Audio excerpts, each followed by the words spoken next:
It's the beautiful thing about editing. It is the beautiful thing, right? Dude, what the fuck is up, dude? Dude. Let me get this all situated. I don't know. Yeah, get your shit fixed up. I think we're I don't know. We're good here. What's up, man? Dude, just winding down after another hot day here in Central Texas, working in the construction industry. How's that going? It's going good. Yeah. Took me a second to find my lane. So when Truth shut down, you made it to Truth, didn't you? So when Truth shut down, we hopped over to the family business, decided to be a plumber.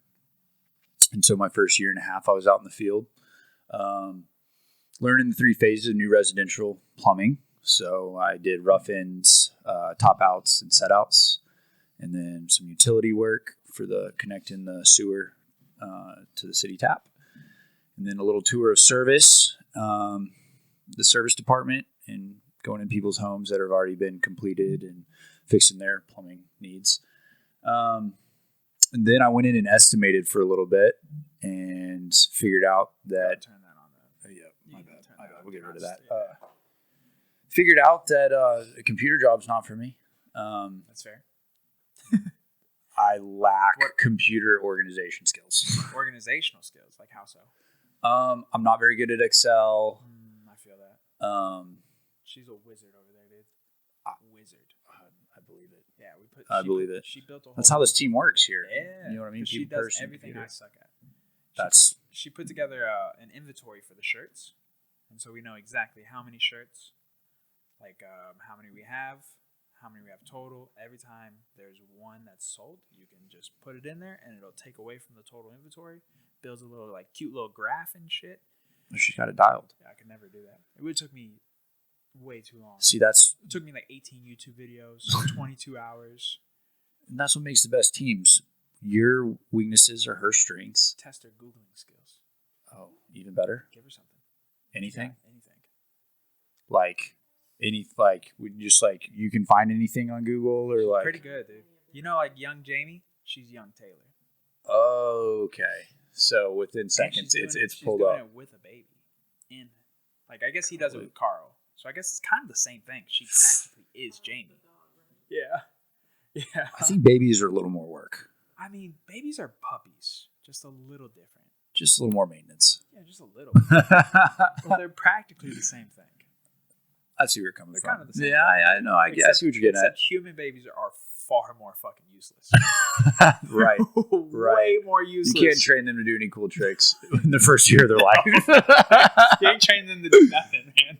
Oh, man. Yeah, it's eat, sleep, poop, repeat for a good while. A good while. Flip the headset? Oh, dude, this is how it worked last time. Oh, shit. All right. Little aesthetic check. Hey, aesthetics are important, dude. It's true, man. It's everything. What? That's fair. Even though Arya's all in the shot, just chilling. Hey, she just wants to be a part of She likes the new rug, you know. She just wants to lay over here. She's going to lay on some cords. Love it. You know, it's all good. So if the podcast just magically turns off, we know who did it. It's Arya's fault. The rare Texas orange. Everybody thinks she's a golden retriever, dude. She's a rare Texas orange. I've been trying to tell people. Special breed. She's one of a kind. One of one. I noticed that the second I met her.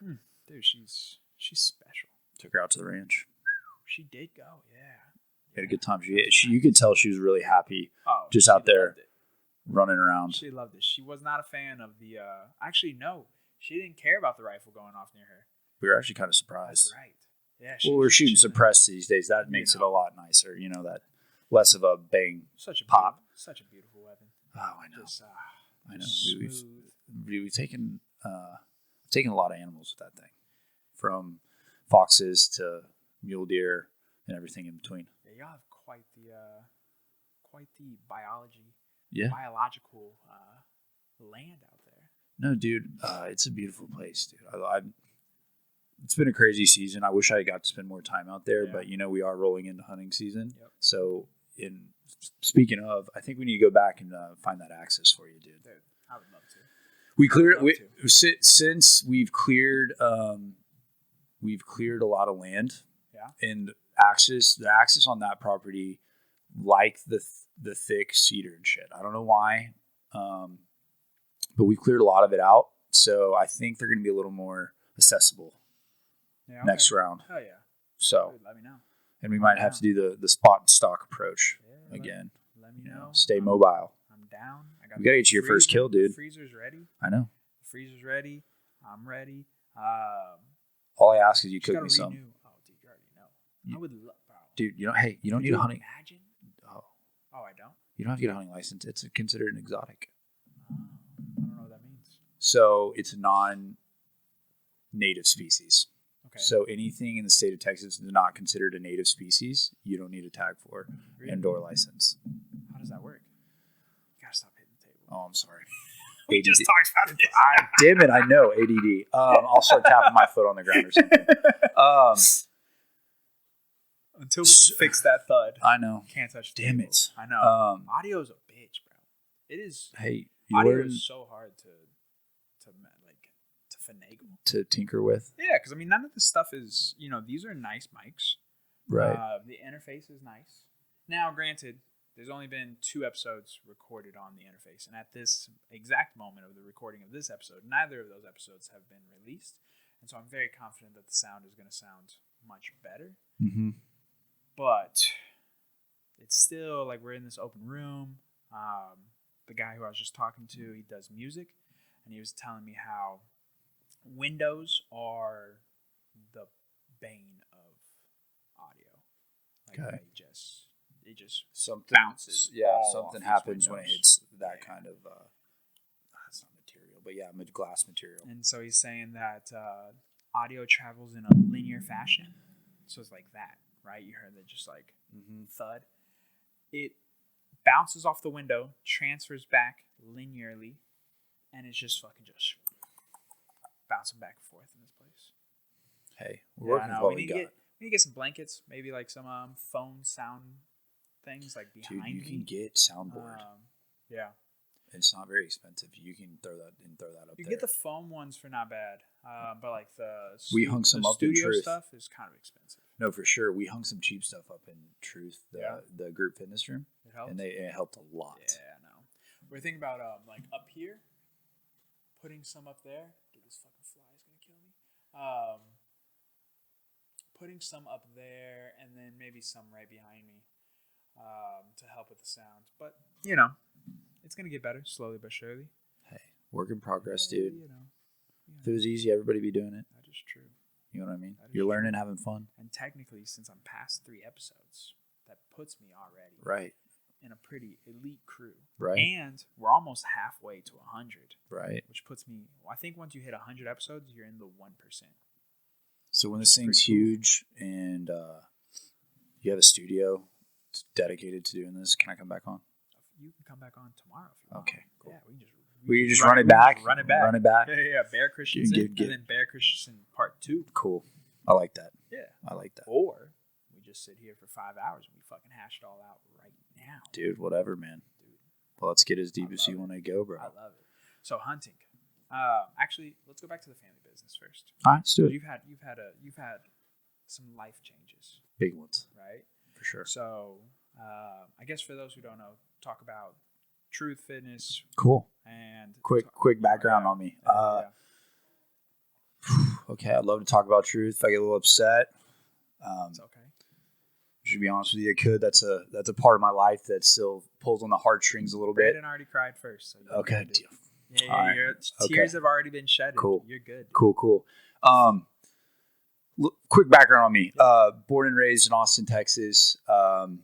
Went to high school at Lake Travis. Graduated from Vandergrift here in this Leander, 4 Points area. A little bit in Lake Travis. Went to college at Lamar first. Played football. Then transferred to Texas Tech. Finished up my degree there. That's where I found jiu-jitsu. While I'm rolling, I just graduated college, and my trainer hit me up. Was like, "Hey, dude, what do you think about checking out this space? It's sports, entertainment, and wellness all under the same roof, and we're going to be the membership and sports performance gym in this big entertainment center."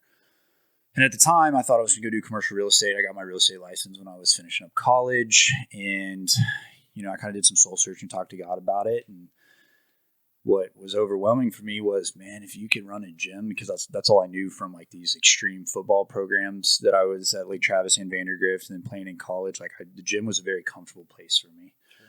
And I was like, man, I'll never work a day in my life. And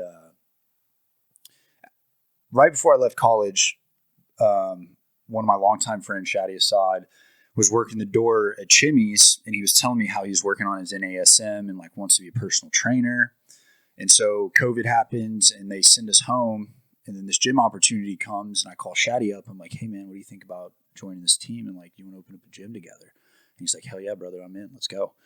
So we built this beautiful gym out here right across from the HEB Center in the crossover building. So I don't know if any of you guys have heard it or that are in the area. And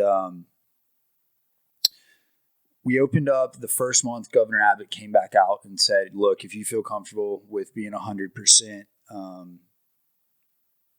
capacity in your space, whatever that is, like you can do it. So we're like, hell yes. Perfect. Right in the nick of time. And then that's when we launched the Truth Family Fitness and Sports Performance. And we were open for 3.5 years. And then unfortunately, due to signing a crappy lease, we had to shut the doors. But let me tell you something, those 3.5 years were some of the best years of my life. There was so much growth there. I found my passion for helping people. And it kind of gave me a glimpse of what the end of the tunnel looks like for me. And that is get back to the gym industry.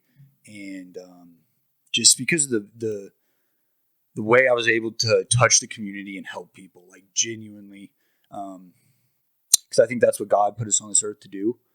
And now I'm in a different field, which is we'll dive into that too, but it just made me really appreciate a short season of my life that was so much bigger than me. I met so many fantastic people along the way. And just the fun, like we got to open up a podcast. Like we did so much cool stuff with it. We had this awesome team. Stephanie Wilson was our GM. We had a guy named Randy Baca, who was one of the most talented content guys I've ever seen. He can do it all. He can produce a podcast. He can shoot video. He can edit video. Shout out Randy. He really helped push this brand and like get the tea in front of people.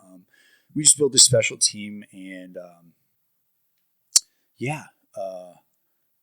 I was absolutely devastated when it closed.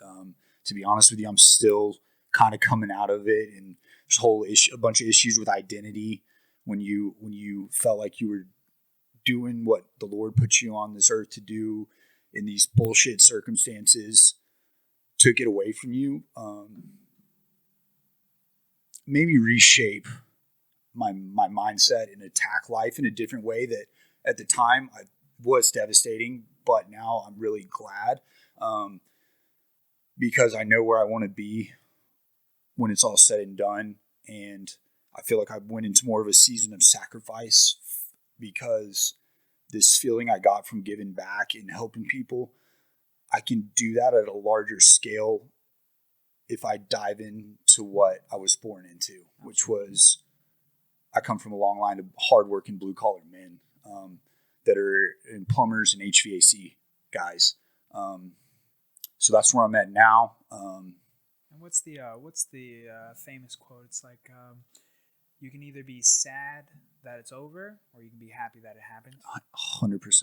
Yeah. And I don't know when that came to my mind pretty shortly after we shut down the Truth, but it took a lot longer for my heart to catch up. Oh, for sure. And how do you think, or what did help, or what has helped? Like what helped you kind of come out of that funk? Some people go around me and we kind of laugh about it. We call it my Justin Bieber post, right? Because I had been extremely embarrassed and felt like a failure. Sure. There's some stuff behind the scenes going on with that, and people in my corner that were kicking me down that people didn't really see, because in the grand scheme of things, truth was not a fail, or it was a disappointment. But you can go ask any great entrepreneur, they've had failures. That's part of the process. But I just kind of suffered in silence about it. I was embarrassed. I didn't understand why. And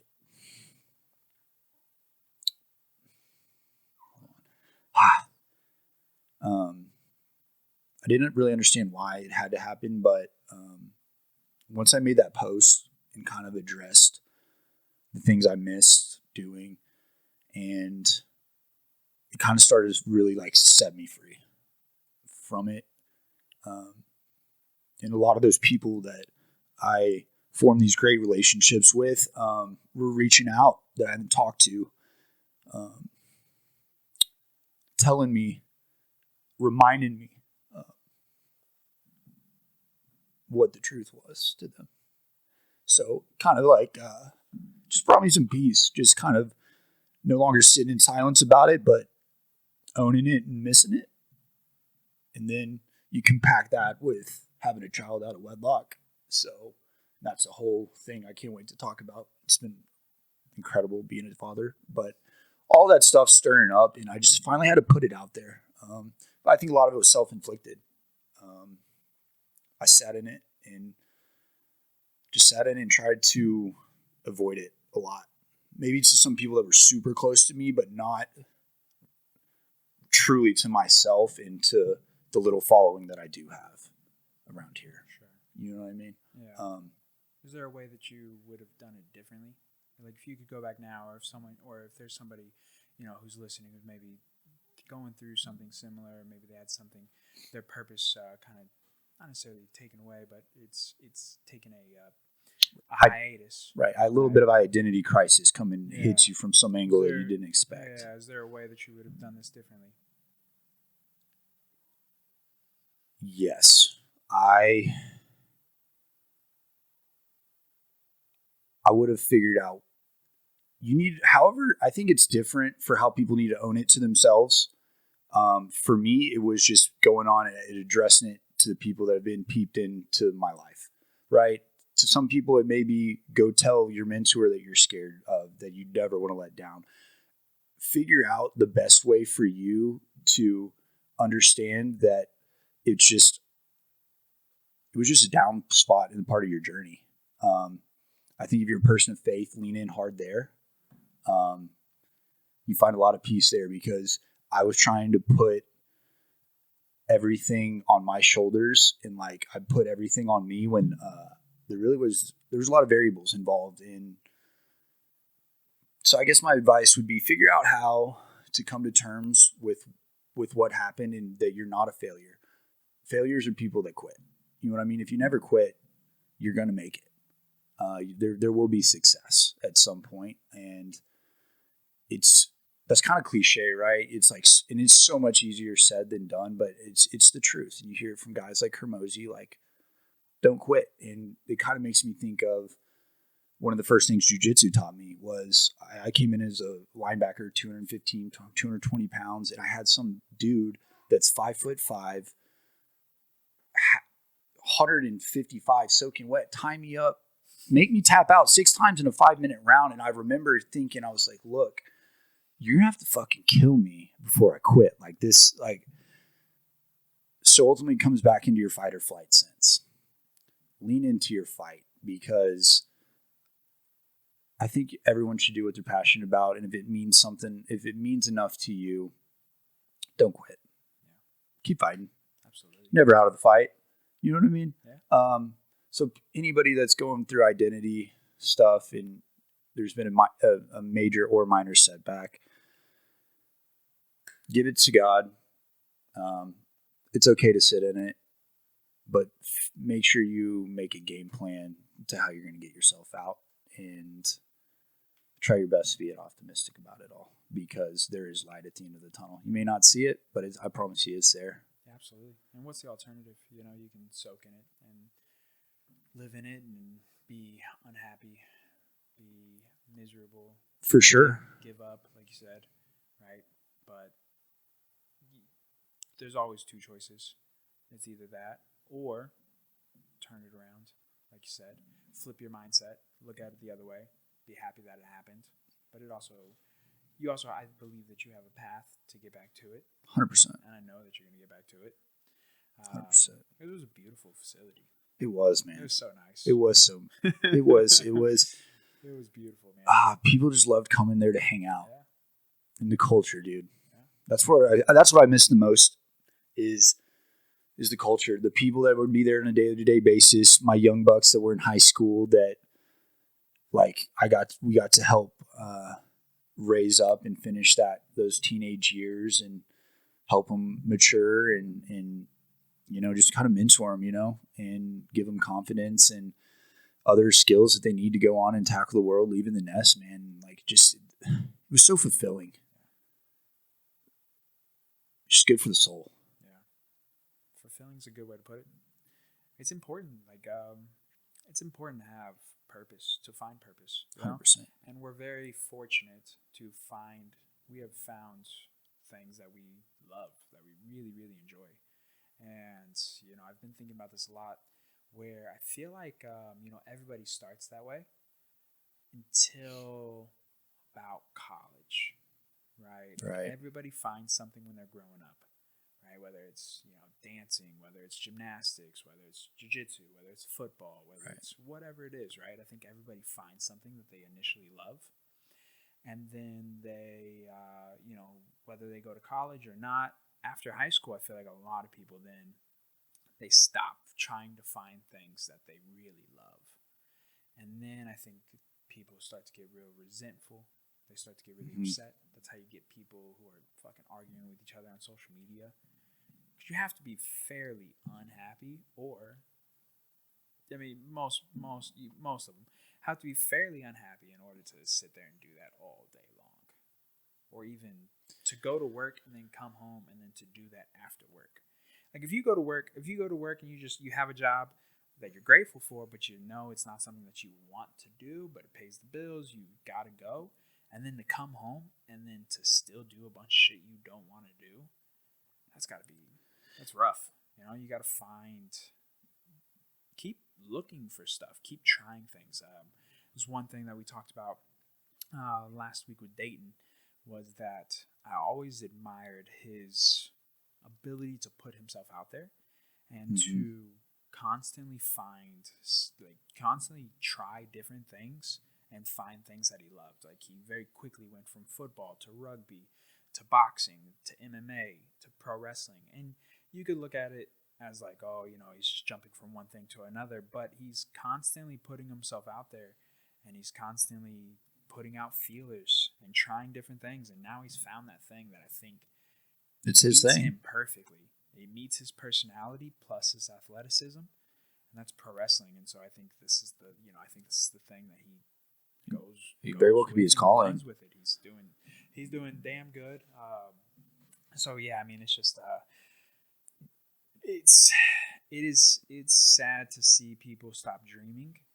I think another aspect of it too is they feel like once they hit a certain age, they got to be a quote unquote adult. And it's not really like it's not realistic. It's not realistic to have hobbies or whatever the case may be.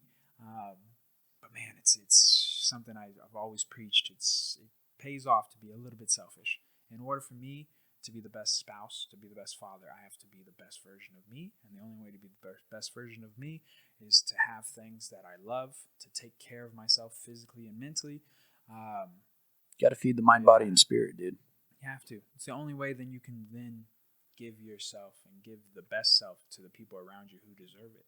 100%. And so you have to be a little bit selfish. You know, I was having this conversation with a buddy of mine just a couple of days ago. He's like, you know, I had the kid and I just had to set all my own priorities aside. And I was like, bro, I couldn't be more opposite in the sense of like, I've had the kid and she has just motivated me to show her what it looks like to at least try. Right.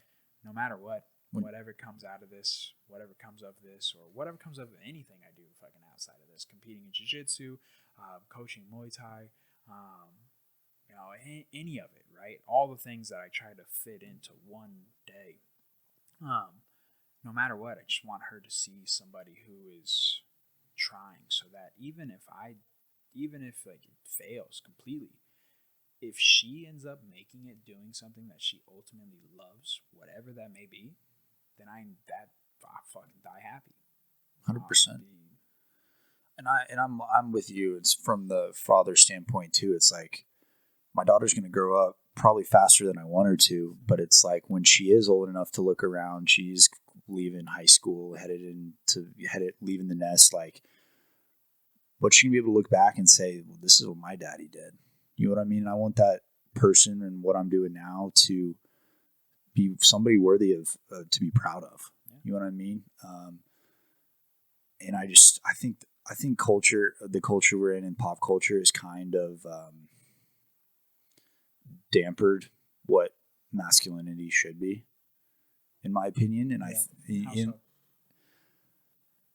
it goes back to like what you were talking about. This guy, he goes to a job he doesn't like, comes home, does the same shit. That's kind of like that defeated attitude, right? And I think the government, whatever you want to call it, culture, wants us to be that way.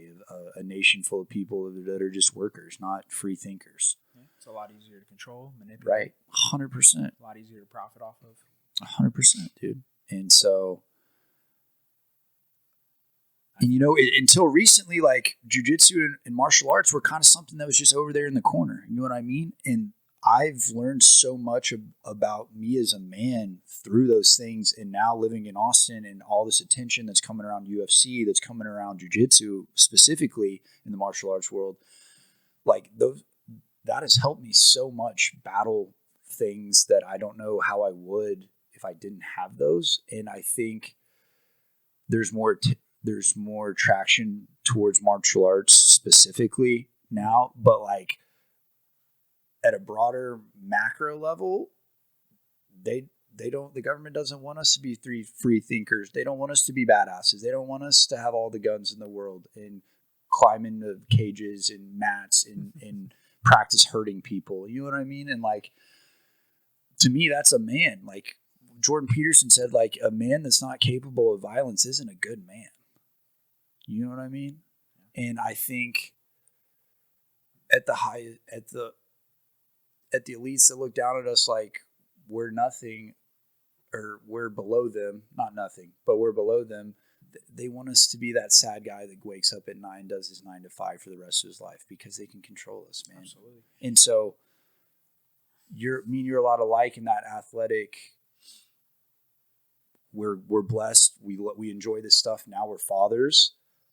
There's no way we're gonna allow our daughters to grow up and be like, my dad's just like everyone else. My dad's a sheep. No way. Yeah, never. That's not gonna happen. Mm-hmm. So I'm bummed for your buddy that was like, and I understand the thought process. Oh, yeah. 100%. I get the thought process, sure. But at the end of the day, you need to look at it. I think you need to look at it from different perspectives. Yeah, I think it's and see how that makes you feel on the inside. Yeah, I think it's the word that's always being thrown around is usually the realistic way to look at it, right? But there's nothing unrealistic of still paying bills. I still have a full-time job. For sure. I do a lot of shit during the day. You can do a lot. And it's not to say that, this particular person wasn't or anybody else isn't. I think it's they just kind of stop trying to find something they love. It's not necessarily that they don't have the time or they're too busy. I think there's a lot of aspects to it. I think people eat like shit. I think that causes not only their mood, but their energy levels to be ass. I think even when someone tries to eat healthy in America, you're still most likely eating like shit. It's not like Europe. Because, it's definitely not. I think, man, dude, I can't stand all of the health options that are marketed in a certain way, and then you go and you look at the ingredients, and it's like 35 ingredients long. That's not real food. That's not healthy. I don't give a fuck. Like stop eating your protein, like these trash protein bars. Stop eating these, like, I'm drawing a blank right now. What it is? I'm pretty sure you know this from a testosterone standpoint. What is the average testosterone in a man now compared to like 50 years ago? It's something. It's crazy. Yeah, apparently, the average 20-year-old has the same testosterone levels of an average 70-year-old, or like a 50 years back 70-year-old. Right. There's a lot of factors to that, dude. I mean, the microplastics. There's, I think it's Dr. Suzanne something wrote a book about. She'll find it. Wrote a book about microplastics and how it's shrinking the taints, lowering testosterone, infertility. What is it? I think that's the vaccine lady.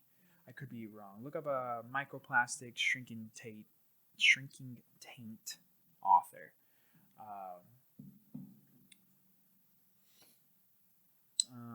But I think there's so many different factors, right? And I think, again, going back to, I think people think they're trying to do well. Like they're eating, they get like low fat this or no sugar added or whatever the case may be. And oftentimes when you look around, when you look to the ingredient list, it's just a bunch of fillers. It's hardly real food. And what is it? Dr. Shannon Swan. Shanna Swan. What's the name of the book?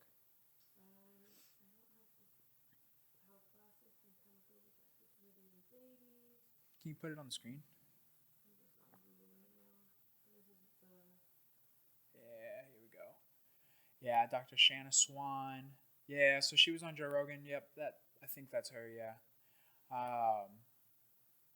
And so she has a book that is countdown talking about like infertility rates, lower testosterone, the shrinking of taints, all through like microplastics. I think also what they spray on, what is it? What do they typically spray? What is it?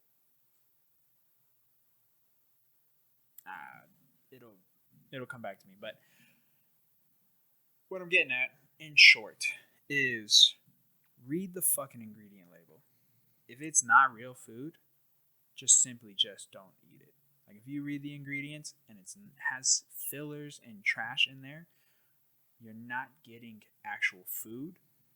So even if you think you're being healthy, you're still not being healthy. That's why, you might be losing weight, but your energy levels might not be any better. Or maybe you still have a lot of mental fog, not a lot of clarity. Just eat real food. Like when you go to the store, even when you go, this bothers me. When you go to even like HEB bakery, right? You get a loaf of bread from the bakery, and you're thinking like, oh, this is good bread. This is way better than the Wonder Boy bread in the aisle. And you look at the ingredients of the HEB bakery bread, and you're like, oh, dude, this is the exact same. It's just better marketed and looks better. Right. Definitely tastes better, but it's the exact same thing. It's all not the bad shit. It's not going to. Right. Like we go to the farmer's market and we'll get a loaf of sourdough. The ingredients are just yeast, water, and salt. Or flour, water, and salt. That's it. 3 ingredients. That's real food. That's what you should be looking for when you're trying to better yourself, when you're trying to make a healthier life. You should be looking at the ingredients, not falling for these like fat-free yogurts or these protein whatever is being marketed to you. Right. Just go get real food. Just get real stuff. Hit up the farmer's market. Real stuff. You've been a big advocate for that for a while. I think ever since I followed you on social, dude, you're a farmer market regular. I go every Saturday. I've been going probably for the last 5 or 6 years. I go to the exact same vendors every single Saturday. They always hook it up. They're fantastic people. I love the social aspect of it. I love that I get to talk to the people who are providing me food. Right. It's the closest thing to me for hunting at the moment, because I don't have the option to really go hunting all the time. I don't have that ability. I've never really been hunting outside of the one time you took me to the ranch. And so that's just not something that I grew up doing, and that's not something that I've really put a lot of time and effort into right now to make happen. Just because, like in Texas, if it wasn't for you and your ranch, it's really fucking hard to hunt in Texas. Like, public land's a task. Yeah, it's tough, right? And so there hasn't been a ton of options, nor have I put a lot of effort into it. So the closest thing for me to hunting is going to the farmer's market. And so at the moment, that is the best option for me if I can't go hunting. I just go get fresh from the source. Same exact thing. Smart way to do it. Yeah. More people need to get on that. And I mean, I feel like a lot of people would rather give their money to somebody that truly cares about their product and it's their livelihood to an extent. Yeah, sometimes, you know what I mean? Like, absolutely. Instead of, I know HEB was started here in Texas, and I'm like not trying to throw shade at all at HEB, but like, yeah, we love HEB. We love HEB, but like, if it makes you feel better when you go and buy something from Miss Susan that's like really cultivated these crops or like really took pride in what she does and the product she has to share with the community. You know what I mean? It just makes you feel better. Well, also the reality is too, when you're buying from these corporations, most of them are publicly traded. Right. And unfortunately, the way that the system is set up is they have to provide bigger and better profits every year, right? But say you're a company like Tyson, right? You probably own a bunch of subsidiaries, a bunch of different food products, but ultimately you're selling food. Like people aren't buying a Tyson t-shirt or, like things like that. So their avenues of branching out and improving profit through the brand they're limited. And unfortunately, the way that it typically happens is the way that they typically improve profit each and every year is they use less and less real ingredients and more filler ingredients, more and more laboratory ingredients. It's cheaper. That's the bottom line, right? It's all and it's your money. It's always about the money. Right. It's always about the money, and that is just where we're at. That is just the truth. And so when you're buying from these very large corporations, they're cutting corners. And it's not necessarily a fault of theirs. It's just the system. It's just the system that we're in. It's always about how much more money can we make next quarter, the next quarter, the next quarter. And if you're a publicly traded food company, it's the same thing as pharmaceutical companies. I don't think at the very beginning they started off as these evil, maniacal people, right? Maybe the Sackler family. But I don't think they started off as these evil people, but over time, you have to give return on investments. People want that stock to continue to grow. And again, what is the path of least resistance? Take away real stuff and use cheaper things. That's going to keep people. That's what keeps people sick. Use fillers. That it's funny you brought that up because food and the pharmaceuticals go hand in hand. Absolutely, it's a cycle. It's a cycle. Yeah, it's a big. I mean, I don't even think a lot of people know that the majority of all food at the grocery store is owned by like 5 companies. They're all owned by the same company. Coca-Cola owns everything. So many of those drinks, whether it's the healthy drinks, whether it's the normal drinks or normal Coca-Cola, soda, things like that. Coca-Cola owns so many of them. And then if they're not owned by Coca-Cola, they're owned by PepsiCo. If they're not owned by PepsiCo, they're owned by, I don't know another one, but Coca-Cola owns over 200 brands. Yeah, so Coca-Cola owns over 200 brands, right? How many does PepsiCo own?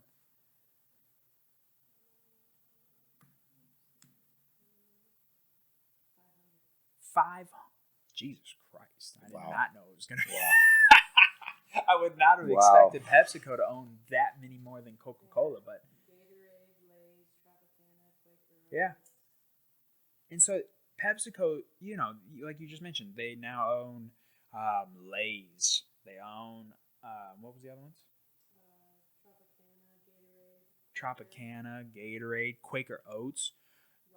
So they're cutting out real food and they're putting fillers in there to increase profit margins year after year. And there's only so long you can go until you hit the point we're at now where, dude, the food is just not nutritional.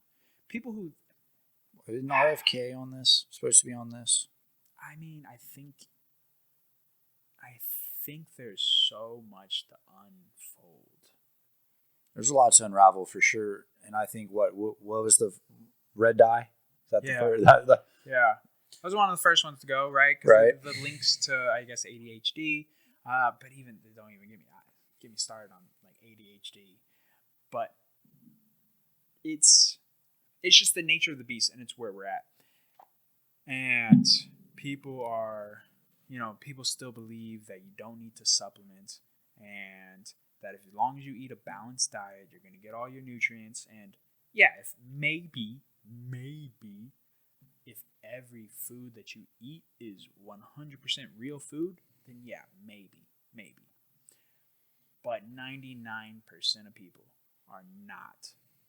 And most issues are people are deficient in vitamin D. Like one thing that I always tell my black friends. So they did a study in New York, and this doctor went around and he took the vitamin D levels of, I don't know the exact number of people, but he took the vitamin D levels of a large cohort of black folks, and he found that the majority of them had a vitamin D deficiency so low that it didn't even show up on the charts. And so vitamin D is crucial for your immune system, for how you feel, your mood, your energy levels. People have, I've seen a study recently that a lot of people's lower back pain, unless you have like an injury, a lot of people's lower back pain is a vitamin D deficiency. Never heard that. One of the reasons why the flu, COVID, these viral diseases disproportionately affects black people is because of the deficiency of vitamin D. And not a lot of them are supplementing in vitamin D because the melanin in their skin stops them from taking it in from the sun. Right. And so they're just not getting vitamin D from going outside. So even if they're outside all day long, they might think, or maybe they don't think about it, or they do think about it, but they're not getting vitamin D. And one of the things, like my boy Wale, my guy Reggie, shout out. I'm like, dude, you got to supplement. Like when they ask me, like, what supplements should I be taking? Creatine, vitamin D, and then get a multivitamin. Right there, you're gonna fix a lot of issues just in those three things. Right. Creatine should be just about everybody. I'm not aware of people who can't take creatine. I think, isn't it, if creatine's one of those deals, you shouldn't really be taking more than 5 grams a day because then it can start messing with your kidneys, right? Nope. So there's studies now showing that 20 grams of creatine a day has a huge benefit. So how much damn water are you gonna have to drink?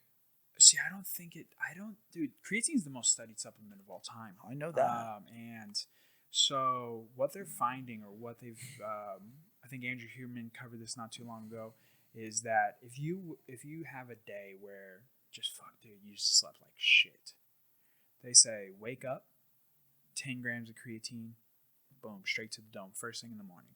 So what I typically do is when I wake up, I take a packet of electrolytes, and this goes back to what I was saying. Stop buying these shitty ass Which ones do you use?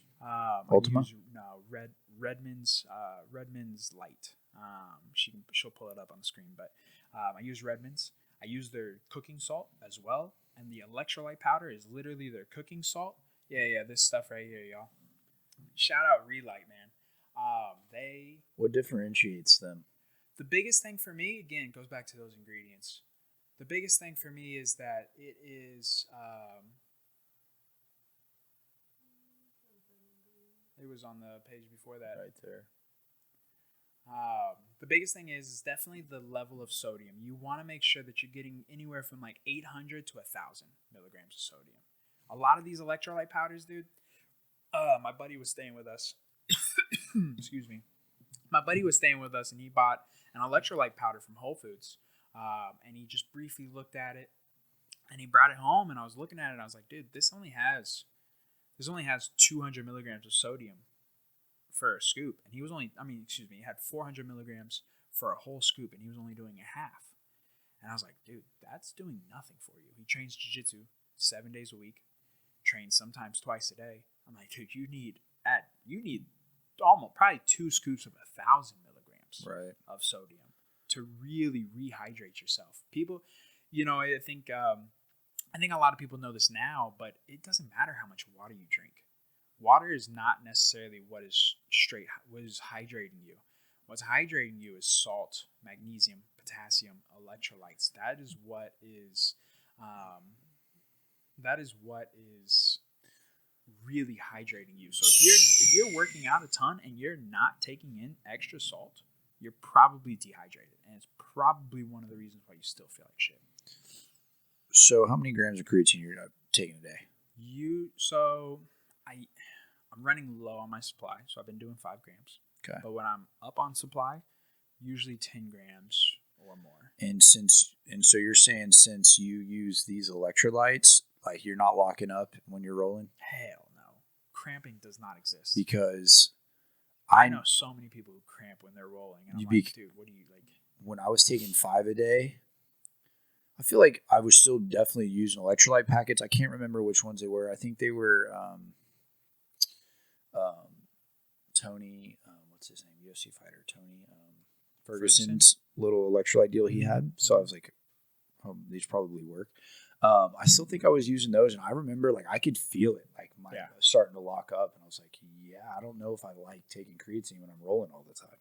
Yeah, no, that's definitely not a causation. I don't think there's no way. It's all about the right electrolytes. Yeah, 100%. Your cramps are usually like a potassium, sodium, magnesium. Well, that makes me feel better because I love creatine, and like haven't been rolling as much lately, but I've definitely been on the creatine and in the gym, and I mean, yeah, dude, I take easily. I love it. I love it for the gym. Yeah, most days I'm taking 10 grams of creatine, dude. I'm never cramping.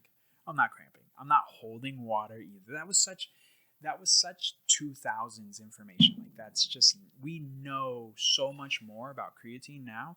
We know that it's just not doing those things. It's not making you retain water.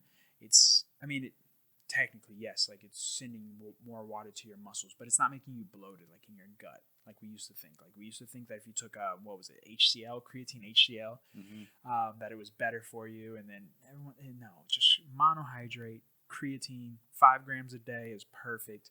I like getting gummies.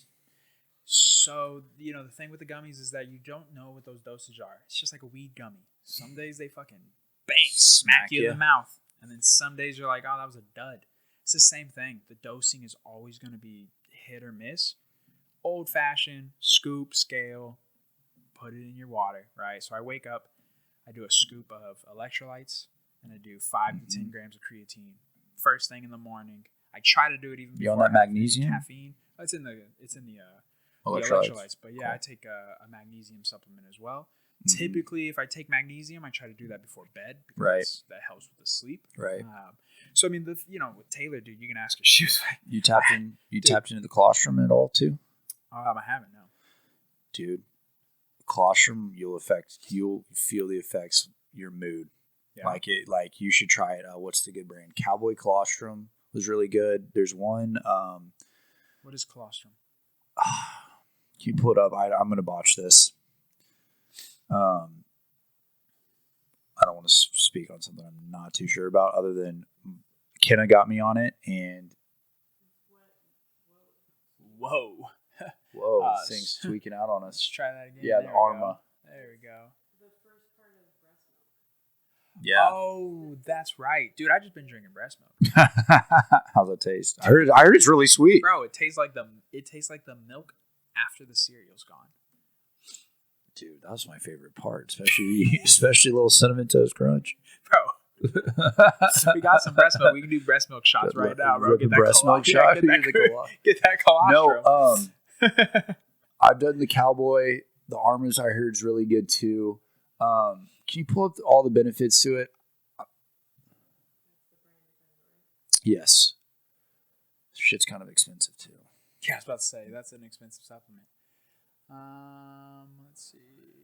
Improve digestion, gut health, strengthen your gut, reducing bloating and fight infections. So it's interesting that you say that this helps with your mood. I noticed like it. I would take it in the morning before I'd head to the shop, and I just felt like just a higher vibe, dude. Like I believe it. Like so much is due to your gut. Like there's a lot of really like health conscious people that would tell you fixing your gut first is the greatest thing you can do. I haven't dove too much into that, so I can't really speak to it as much, but I do know, at least like with dogs, I mean, so much of their immune system is in their gut. And it's the same with us. And so, yeah, I mean, I haven't dove too much into like gut health and things like that. I take a probiotic, and then I take Athletic Greens that has some probiotics in there as well. But really, the big things that I've noticed that help a ton, lion's mane mushrooms. So I dabbled with the drops. Yeah, so I take pill form. Did you know that if you take 3,000 milligrams of lion's mane and 500 milligrams of niacin, it can help restore and build back nerves. And it can also help with neurological connections. And so one thing I've noticed is it helps with my cognitive ability, for sure. It also helps with my undiagnosed ADHD that Taylor loves to remind me of. I got 82 tabs open all the time, dude. It's crazy. She'll ask me to get her water, and I'll come into the kitchen, and I'll find 6 other things to do, and then go back and sit down, and she'll be like, "Forgot my water, didn't you?" I'd be like, "Yeah, I sure did." Yeah. You just get sidetracked. It's just, I bounce from task to task. When I make breakfast in the morning, I'm making breakfast, coffee, feeding the dogs, all at the same time. It's not like I do feed the dog, make coffee, then make breakfast. No, I have the pan going, the coffee going, and I'm putting the dog's food in the bowl all at the same time. Like, that's the only way I operate. Hey, some people just tick that way. Yeah, as long as you're not burning down the damn house. I'm surprisingly good at it. Taylor. There was one time recently, little grease fire. Uh-oh. Yeah, I mean, it was just a little flame, and then it went away, Nothing enough to get Mama's eyes open. That flame was kind of big, I'm not going to lie. But, what the fuck were we yeah, so lion's mane. That's a lion's mane and niacin. It's a NVT. Taylor, you're on like this, which is... It's NGF. NGF? Nerve growth factor. Nerve growth factor. Thank you. Yes. You're sitting there yelling at me. Well, then. So nerve growth factor between, if you take lion's mane. Now, this doesn't talk about the niacin, but from my understanding, you have to take lion's mane with niacin in order for those two things to work together. Another thing on that note, as we're talking about vitamin D, you know that a lot of people get prescribed vitamin D by itself, but do you know that vitamin D has to have vitamin K in order for it to get transported through your body? So one's like a passenger, or like one's like the K essentially carries is like the transporter. Yeah. So K is what transports vitamin D throughout the body, and vitamin D is not as effective without vitamin K. And so it's just another one of those things that Andrew Huberman went to the head neuroscientist at Stanford, probably one of the best neurosurgeons in the world, and he asked him. He said, what percentage of medical information that's taught at school is outdated based on when it's taught from when it was written? And he said over half, at least 50%. And then the follow-up question was, what impact does this have on treatment of patients? And he said, it's incalculable. It's so devastating. And this just goes back to what we're talking about. I don't think it's really easy to get wrapped up in like huge conspiracies where it makes everything sound so malicious. And I think that's maybe where people get a little turned off by it and they don't listen as much because it makes it seem like everybody's demonic. And I definitely think we can get into real evil. But I don't think your average general practitioner is quote unquote evil or he's trying to get you back into I think he's just doing office. what he's taught and knows. I think he's doing and what I he was don't think taught. he asks questions to why things are the way they are. So, yeah, there's a good quote for that. Smart dogs are easier to train. One of the reasons why I don't fall in line is because I'm not very smart. So I ask a lot of questions. Ask questions, and sometimes you got to learn shit the hard way. Yeah, I ask a lot of questions. I don't trust a lot of things right off the bat. I don't fall for like marketing. Just doesn't. It's not geared towards me. They're not marketing towards me. Like I'm not the person they're marketing towards because it doesn't work. Right? I'm just not the person that. I've always just stayed in my own lane. Even when I was in school, dude, I'd hang out. I'd have my athletic buddies that I played football with, and then I'd go and hang out with my dudes that played Pokemon still. Like, it didn't fucking matter to me. Were you cool? Were you a good person? Were you fun to hang out with? I don't give a shit. You were a nomad. Yeah, we call those nomads. They got a bunch of different friend groups. You know? I never have been, peer pressure never worked. Nobody got me to ever do anything I didn't want to do. March to the beat of your own drum. Always. I get it. Always. Since day Very one, familiar. dude, I'm very proud of that. And so, yeah, it's just like that stuff just. I got a question about that. Go for it. Because something I've thought about too, it's like you're known in all these groups, but you're never like super close with any of the groups. So you kind of feel alone sometimes. You know what I mean? Yes. Like that's been my take of it. Because like I've always had, I've had a bunch of different friend groups. Like these guys grew up at a rival high school. We came back after college. I hang out with them. I have my boys that I grew up with since diapers. And sometimes they overlap, sometimes we stay separated, but like the main big groups and stuff, I've never felt like I feel like I've always kind of just been on the outside. Like, but is that because of maybe you just haven't found those people that you like truly click with? Because there's definitely people in my life. So I agree, right? Like I understand what you're saying. Like in the sense of you hang out with a lot of different friend groups. You kind of bounce around those different groups. You don't necessarily maybe have like your best friend, or maybe you have like maybe you just don't have someone that you just like you really latch onto.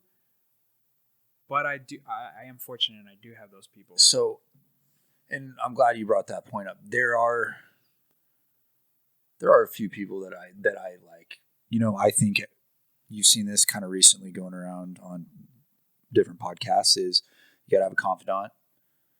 You gotta have a truth teller. You gotta call, and you gotta have somebody that you call at 3 a.m. that can go be the boogeyman with you. Yeah, you know what I mean. Yeah. And I definitely have those. Yeah. I don't know. Maybe what I'm thinking of is like I've always been destined to kind of everyone goes right, I go left. Yeah.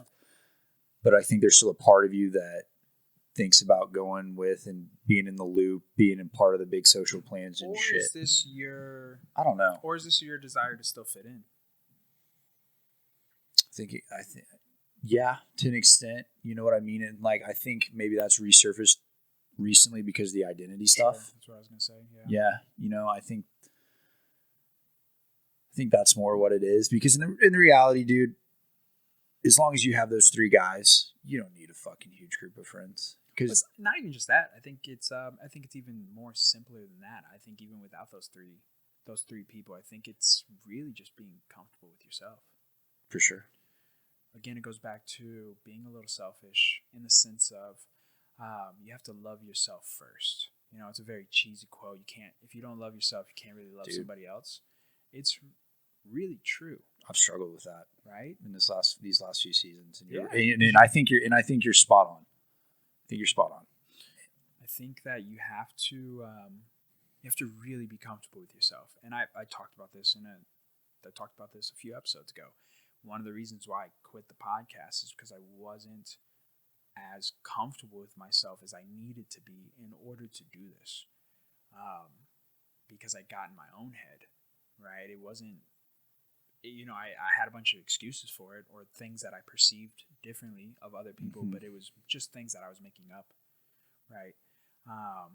Oftentimes it's almost always just in your head, right? For sure. And if it's not, and if someone is thinking of you differently because of X, Y, and Z, then that's just not somebody that you're supposed to be hanging out with anyways. 100%. And I feel like this last couple seasons too, there's been some people that I've known for a long time that have exited my life. Yeah. And well, this is at your lowest time. Your lowest point in life is when you find out who the best people are around you. Right. 100%. Because it's very easy when you're all chirpy and you're Bear and you're fucking wanting to party. And right. You're Mr. Cool Guy. And there's other aspects why, some people hang out with you. Your family's, you're well off. Your family's well off. So people want to come around, and just that aspect alone. Right. Right. And then you're always in a great mood. You're a wonderful guy to be around. You're very positive. Right. And then you hit this point in your life where things weren't as positive. And so then 100%. people are like, you know what, man, Bear's just been a little negative. I just don't like his energy. And they just weren't there. They didn't, like, and then you found out, like, oh, okay, y'all are just not my people. Like, you were only here for the good times, or you're only here for what I could provide or what I offer. And they should be there regardless. Personally, and you know what? Yes, there hadn't been that perspective. Mine has been outgrowing people because How so? As we come like mid-20s, headed into 30s, you start to kind of hone in on who you want to be, right? Sure. And there's one person I'm thinking of specifically that I've been extremely close with since I was 12 years old. And I remember coming out of college, and like I hold the people around me that are close to me to a certain standard. And I'm growing up, I'm starting to try to get a taste of the real world and holding myself accountable and doing these things that I feel like are going to get me to the success I want to go. And this one person's not. And I'm trying so hard to yank him up and pull him up with me. And I figured out you can't drive the undriven. And some people are going to stay stuck. And you got to let them go. And not everyone's going to grow with you. I guess is what it comes down to. Not everyone's going to grow with you. And for me personally. In what way of growth are you talking about? Are you talking about emotionally? Talking about all of it, like mind, body, spirit. This person I'm thinking of, man, loves jiu-jitsu, loves UFC. Nate Diaz is his hero. He knows I go and when I was getting into Thai and I rolled all the time. He could come with me at any time. He talked about it and would never actually be about it. What do you think kept him from going? What comes to me is just lack of maturity and maybe some security issues within himself. But like, he went to John's with me twice. He got a gi, signed up, and he talked, and I'm like, dude, you know where to find me. This is what I do. Like, and I was realizing what his habits were post work were very different than mine, because that place was not only a great workout, I love the community, and I knew I was putting myself in challenging positions daily. Right. And and I know he likes that stuff, and I wanted to bring him with me. And then, okay, what's going on at work? He's not, I was holding him accountable, and I'm like, no, you need to be better. Like, no, like show up. Like you should be, you didn't do college. That's fine. But rise up, dude. Like you should be running this company. You'd be making more money than all of us around here. Like just because of your opportunity. And I can't stand to see you fuck it off. Right. Like, this other kid we grew up, he's doing it. My little brother's doing it. Like, I expect I know the opportunity you have. I expect you to keep growing, man, because I want to see you be successful. And he didn't want to grow. And it got to the point where there were fistfights and just being nasty to each other. And it's like, all right, there's a certain point I got to. I was like, dude, I can't have an anchor pulling me down. Like, I've tried to drag you here for years. And I'm not going to bend my standards and how I hold my people closest to me because you don't want it. And there's substance abuse problems in there too with him. that he's aware and he chooses to ignore and turn into somebody that I know he's not. And I was like, dude, now it's getting fucking dangerous. Like, I've seen rage in someone's eyes that their pupils changed color towards someone I know he loves more than anything in this entire world. And I'm like, you're still choosing to put poison in your body that gets you to that point. It's wrecking your relationships around you. It's not just with me. Yeah. You know what I mean? And like, when I identified this stuff, and it's like, because like I value loyalty and I love the fact that we had been friends since we were 10, 12 years old. But there's a certain point where if you're not going to rise and keep growing, I'm going to have to let you go. And now it's one of those things. It makes me sad, but like, he's going to stay out of my lane. I'm going to stay out of his. Best luck to you, dude. But that was another thing in this crazy last year or two of life that departed from my circle and just made me kind of look at things a little differently, you know. But you're coming out on the other end, right? 100%. Things are going good at the fan biz. Right? We're a little slow right now, but I actually saw a video today. They're projecting 44,000 houses in suburbia from Leander, Liberty Hill, all the way to San Marcos in the next few years. And that is single family homes, and that is what we do. Yeah. So I'm really excited to see what the Fed ends up doing. Because we need that momentum to start. I need these points to start shaving off, get some momentum going, and we can be rocking and rolling. But with this new role, I'm a crew manager.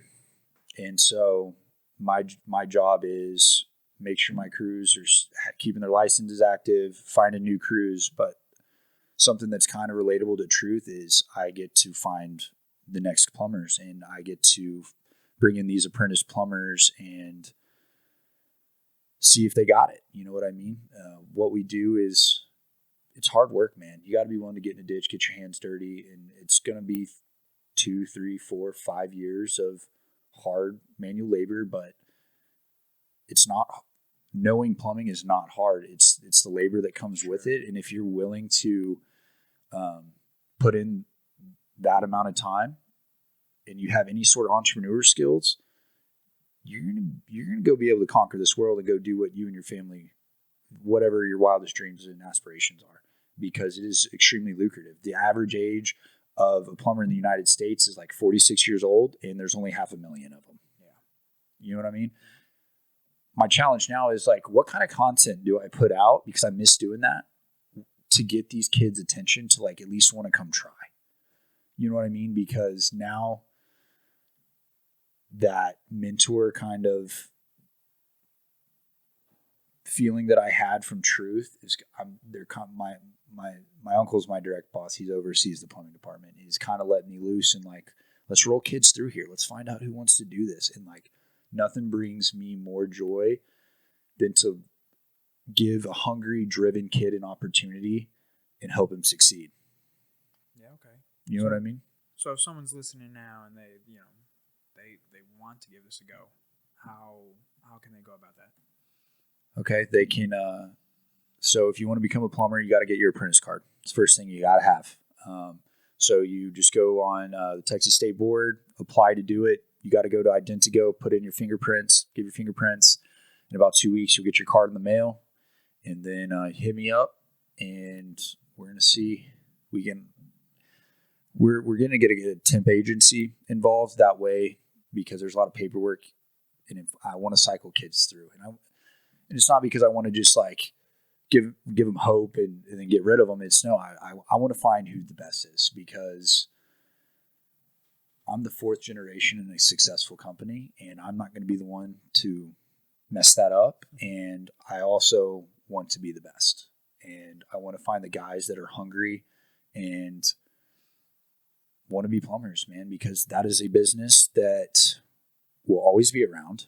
It's not going anywhere, and it's extremely lucrative, and nothing would make me happier than to have a kid come start. There's going to be different kinds of kids that can start. They come in, and this could be, and when I say kids, you don't have to be 18, you can be 25 and not 28.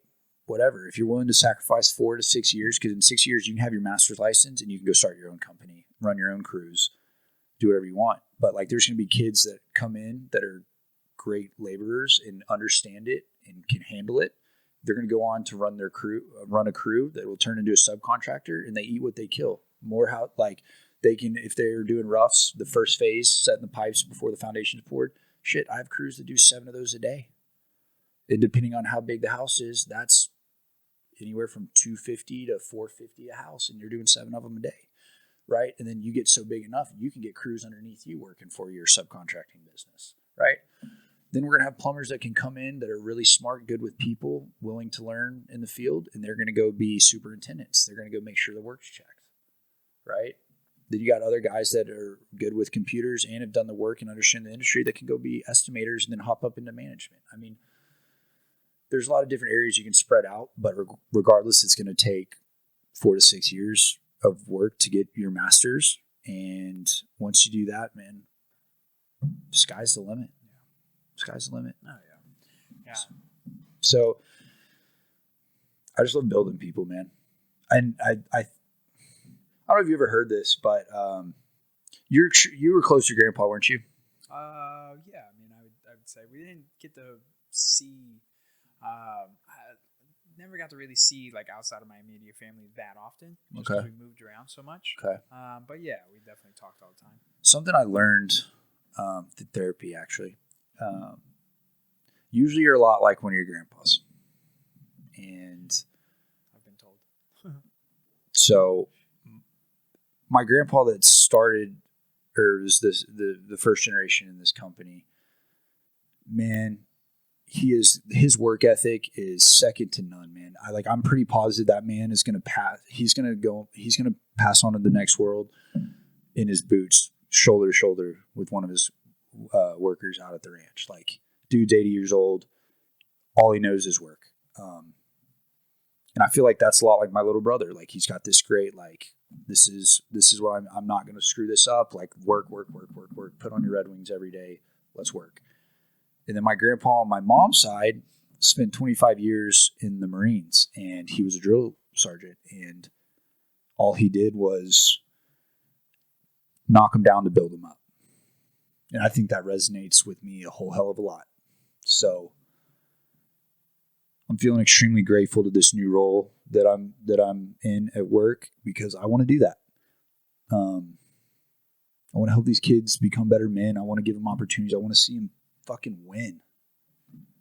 Makes me feel good.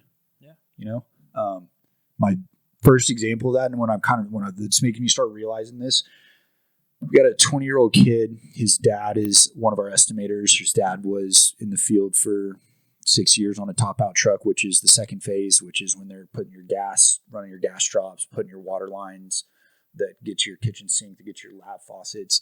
Then he was one of our best superintendents for another 6 years, and we just pulled him in to be an estimator. But his son, Kane, got his license at 20 years old, and we just gave him his first truck. He does set outs, so he puts in your sink fixtures, he sets your toilets, plugs in your water heater, he does all that.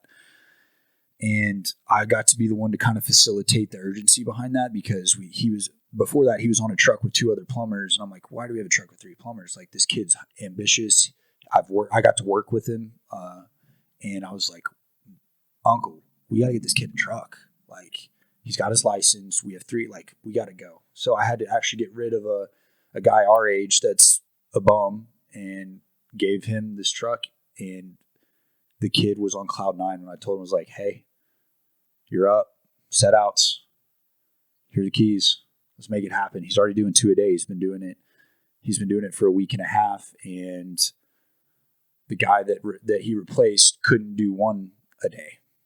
And he's way more experienced, you know. And just a small win for me, man, is just seeing how excited he got, and just being able to help facilitate that, get him where he needs to go, find him a good helper.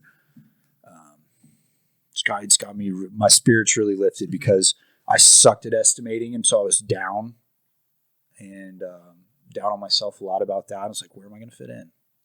But we got a plan, and so want to find the next kids, dude. I want to be a mentor, dude. I don't know. You want to help people. I want to help. Yeah, absolutely. I feel that. That's what I enjoy doing. Absolutely. That's why I enjoy this. I think that's one of the things we connected with immediately, dude. I saw how you taught Thai classes. And I mean, we can cut this if you want, but not to bring you short subject. I was like, you were the reason why I wanted to stay at John's. You know what I mean? There's some great people over there. Let's not get it twisted, but like, you were the final straw. Like, Jordan's not there, I'm not there. You know what I mean? You kind of made that place feel like a complete home for me. That just goes poured a lot into it. For sure. Poured a lot into it, and it is what it is. Now at house doing the same thing. I don't get to coach Muay Thai just because we don't have striking classes yet. Right. But I get to still do the same thing, man. I'm still pouring myself into that. Advertise the shit out of that place. I love that place. You got away with people, dude. Great people. I try. That's why this. I do this because You're a natural born coach. Well, I appreciate that. Would you not agree? I don't know. I think. Okay. It's not that I disagree. It's just. I'm gonna gas you up because I give credit where it's due, dude. I wish you could someone videoed one of your Thai classes. Like, you can tell when a coach is passionate about his pupils and the sport. And you, my friend, there's no denying. Ray Charles could see that. I appreciate it. For real. I cared, right? And I learned a lot from Brandon. For sure. Learned a lot from Brandon. Coach B is a special person too, man. Absolutely. He's one of the realest dudes I've ever been around. I wish I got to spend more time with him. Yeah. But he is, dude. We had him on a couple weeks ago. He was the only. I told him. I sent him a picture of my journal. I wrote this. It was either this April or last April. I can't remember. I want to say it was probably last April because I don't remember journaling this April. I think this was a last year thing. That's how long it fucking took me to get this thing back and going. To finally stop being a bitch. And I wrote April. It was on April 14th. I wrote the very first sentence. It says, Brandon Little will be the comeback episode. And so we started planning this out. Taylor was like, I'll help. She is wickedly good with Google. And she was like, I'll help. Let's get it back and running. And I was like, all right, let's do it. And so I could feel the momentum. Right. And I reached out to Brandon. I was like, hey, can you do this Saturday? He was like, no, I can't do that Saturday. And I was like, fuck, well, I'm already kind of feeling the momentum. And so I was like, shit, I got to film an episode this weekend. Otherwise, it's just going to be one of those things you continue to put off. Because, again, it's not necessarily a priority, quote unquote. Right. I'm not making any money from it. Right. But, again, what's the alternative? Why wouldn't I do it? Again, the worst case scenario, I get to sit here and talk to you. I get to sit here and let you, express your story, tell people your story. People are going to relate to that. And then that's going to, in turn, help them. And this is my way of helping people. For sure. This is my nonprofit. This is my way of giving back to the community and talking about whatever it is that we fucking talk about on every episode. Right. And so I was like, I have to record an episode because I feel the momentum. And if I keep putting this off, I'm going to be back at work. Paternity leave is going to be over. And if I don't have this back up and running and have a full system by then, it's just not going to happen. Mm-hmm. It's going to be too much. The kid, jiu-jitsu, training, looking to coach still, all those things. It's going to be too much. And I have to get it going, right? And so I hit up Ethan. We filmed Ethan's episode. And then I was going to film 3 episodes before I even posted about it. I didn't want anybody to know yet. I wasn't ready. I was going to put together a whole kind of marketing tour, which I've kind of started pumping out now. And Ethan posted a photo of the podcast of us sitting here, and he tags the podcast, and I was like, fuck, all right, I got to address it. And that's when I posted the photo of I'm back. And then we filmed Steven's episode. And then I felt weird about it because I didn't want Brandon to think that, because I had always told him that he was going to be the comeback episode. Right. And then I know he saw the picture of Ethan posting about us recording the episode. And so I didn't want him to think that just because he couldn't come that weekend, like skipped him over. And so after we filmed those 2 episodes, those were 41 and 42. They both knew that. They both knew their episodes would not release until Brandon's came out. But that's not necessarily something that Brandon was privy to. It's not like he was there for those conversations, so he didn't know like how much I told those guys, like, hey, none of these come out until episode 40 happens. And episode 40 is one person only. Mm-hmm.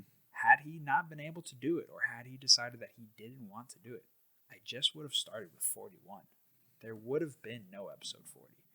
I wrote it down in the journal. It was there. It's been there for forever. I sent him a photo of it. And I called him after we filmed Stevens, because I was feeling a type of way about it. I felt that perception-wise, he was thinking he probably got skipped over or wasn't as important, or his episode wasn't the comeback episode we had always talked about. Right.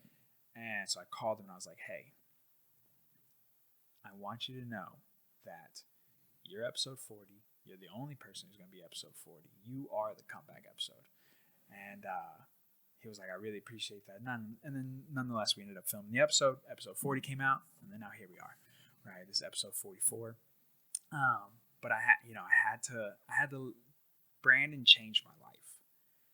If it wasn't for that fight camp and for that belt sitting right there, but I don't know where I would be, dude. That just changed the trajectory of everything. Nobody can take that away from me. Yeah, it's a Class C amateur Muay Thai belt.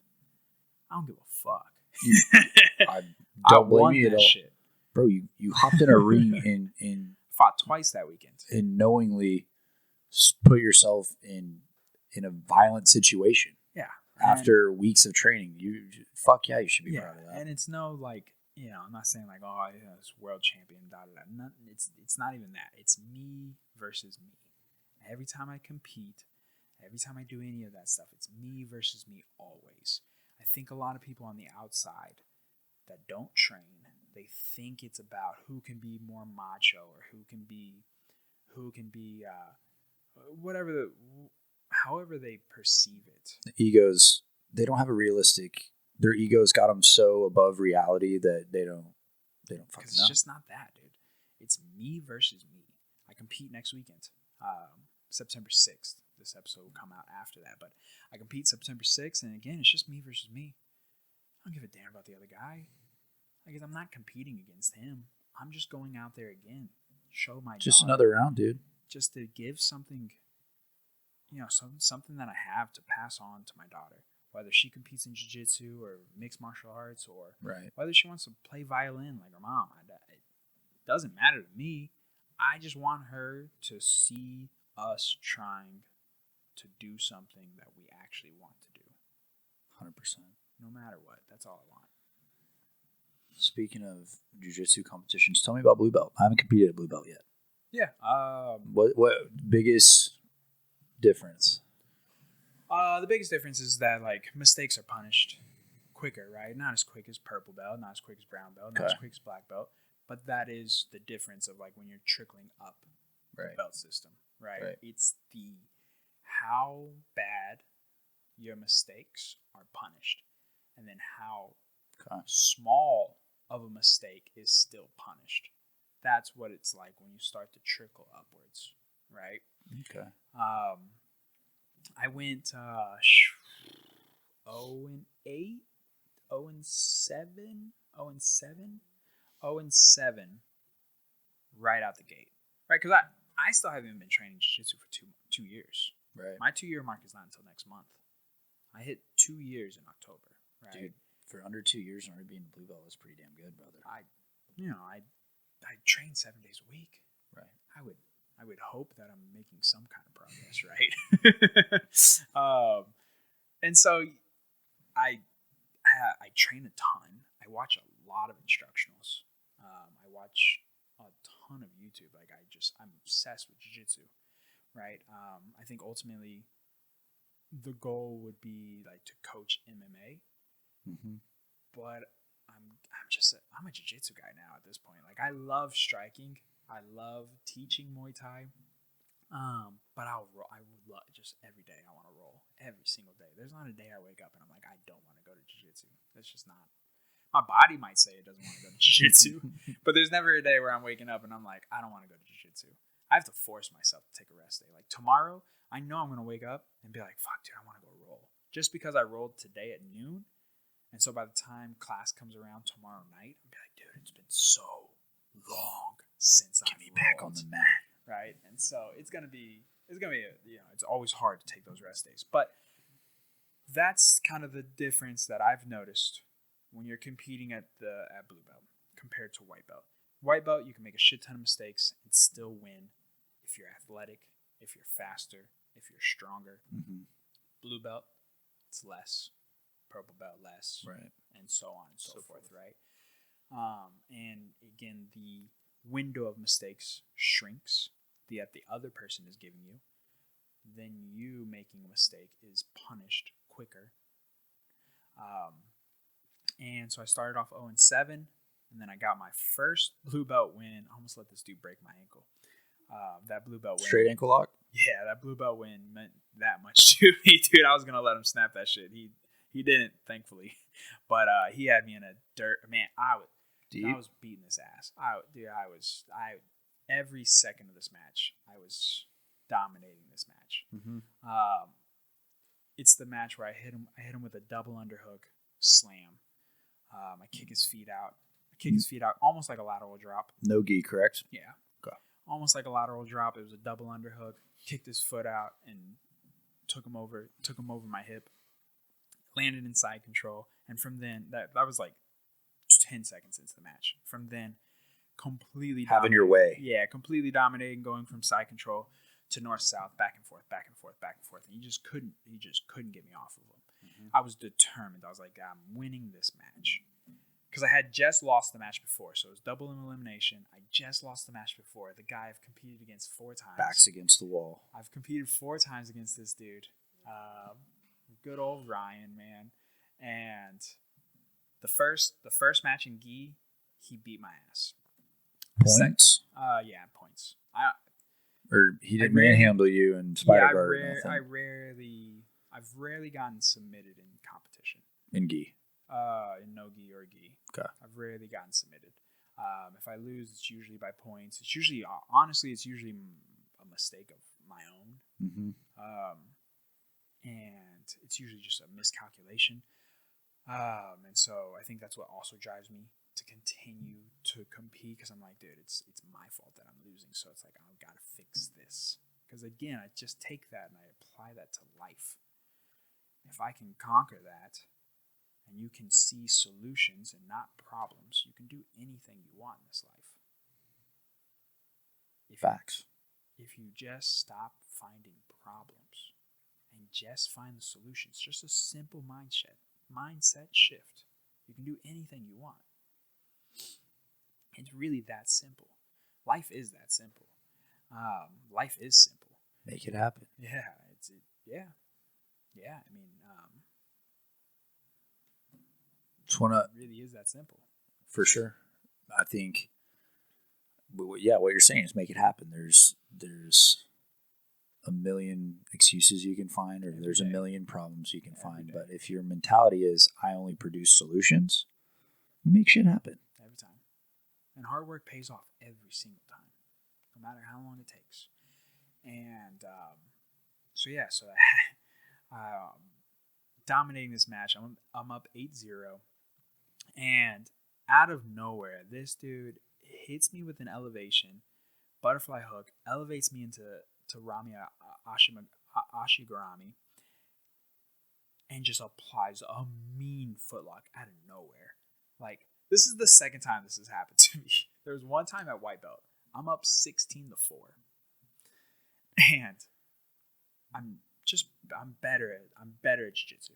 I was out techniquing both of these guys, right?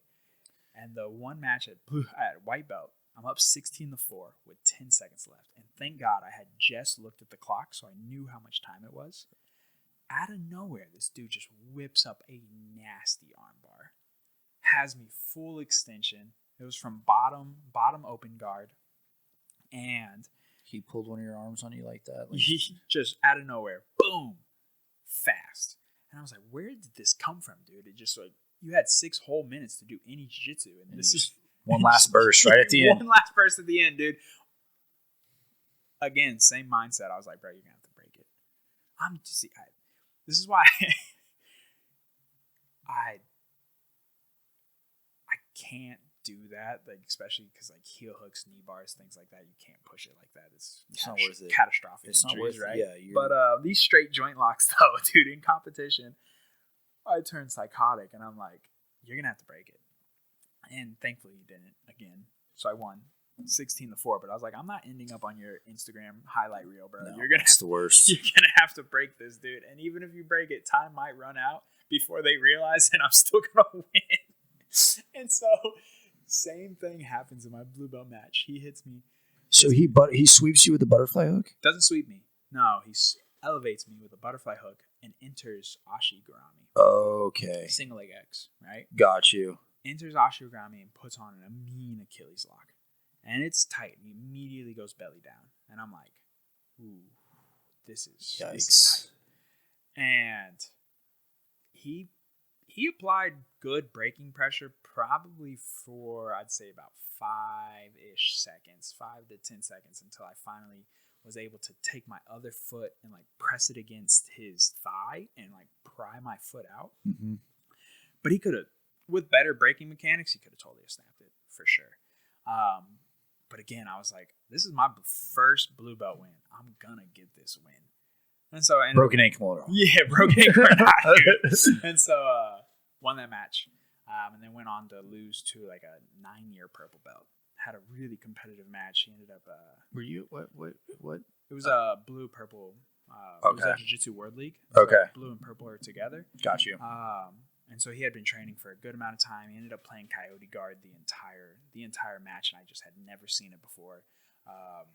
Had no idea how to deal with it. He didn't submit. I'll be honest with you, I've never heard of Coyote Guard. Walk me through it real quick. Essentially, it's almost like a variation of deep half. Okay. But it's kind of like, I don't know. It's almost like a lockdown meets deep half. Okay. But typically, like deep half and lockdown is usually on you're underscooping one leg and locking down the other leg. Mm-hmm. Coyote Guard is you're almost all on one leg there. And I might not even be explaining that right, but nonetheless, he played Coyote Guard the entire time. I had never seen it before. Either way, so yeah, here we go. Okay, so I guess it's essentially deep half. Yeah. Okay. So I was shit. He's got you stuck, dude. I was mistaken. Yeah, so the coyote sweep from there, right, where he would take his top leg there and hook the guy's ankle and pry it outwards, and then take the underscoop hand that he has and roll him over. And so that's like the coyote sweep. But yeah, so this is coyote half guard. And he played this the whole match, and I was just didn't have any answers. I didn't have any answers. He didn't really do much with it. I think he swept me once with it, and then I immediately got back on top. But ultimately, I left that tournament very proud of what I did that day, because I got my first blue belt win. Went against like a 9-year purple belt. Had a great match. Didn't get submitted. Honestly, could have won. It's a victory in itself. And then the guy who I had already competed against 4 times, we went at it, and he beat me 2-0. Or no, excuse me, he beat me like 6. I think 6-0, but that 4 points to mount came at the last like 10 seconds. I tried to do something stupid, and he fell into mount. But the progress was there. Like he got up, and he was like, "Dude, you've gotten so much better since the last month we competed." And so, nonetheless, fuck, dude, we haven't been able to roll in a long time. You're making me. I can't. I need to drop in at 12:30. And then I won gold the next tournament. You won gold? Yeah, I won gold at Naga. At Naga, yeah. So I won gold in the gi. I got third in no gi, but I got gold in gi. Good shit, dude. And then I think that was the last time I've competed since leaving John's. That's the last time I competed. Now being fully under Ethan and Half Gracie and Abe and Big Dan, my jiu-jitsu has exponentially gotten better, which I definitely feel the pressure going into next weekend in the sense you got a submission only, or what's it called? Yeah, submission only, right? Yeah, I'm going to Dallas for main character jiu-jitsu. Kamoy Anderson's Yeah. promotion, 10th Planet. Shout out Kamoy. Shout out 10th Planet. Going up there to compete against an MMA guy. Okay. So I feel good. I'm confident. The submissions have been coming. Pressure feels good. My jiu-jitsu just overall has just gotten so much better since training under the New Wave guys. Mhm. Like, you have no choice but to get so much better. Everybody in that room has all come from other gyms, so they all have a jiu-jitsu background already. Right. So they have the foundation, and then so everybody's coming into this room, and it's different from John's, because at John's it was a revolving door of new people. So it was hard to constantly get really competitive roles. Right. At House, the whole fucking room is competitive, dude. It wasn't until last couple of weeks we actually had white belts that we could try shit on. Everybody else, you're going to war, because it is all like a lot of competitors, or just really guys just with good jiu-jitsu foundations where they don't make a ton of mistakes. So again, it's back to capitalizing on it. I talked about this with Ethan, but I've been playing a lot of chess to help with my jiu-jitsu. Really, ultimately, what they have in common is problem solving. And that goes back to finding solutions and not problems. Right. But one situation, you're under a lot of duress. Yeah.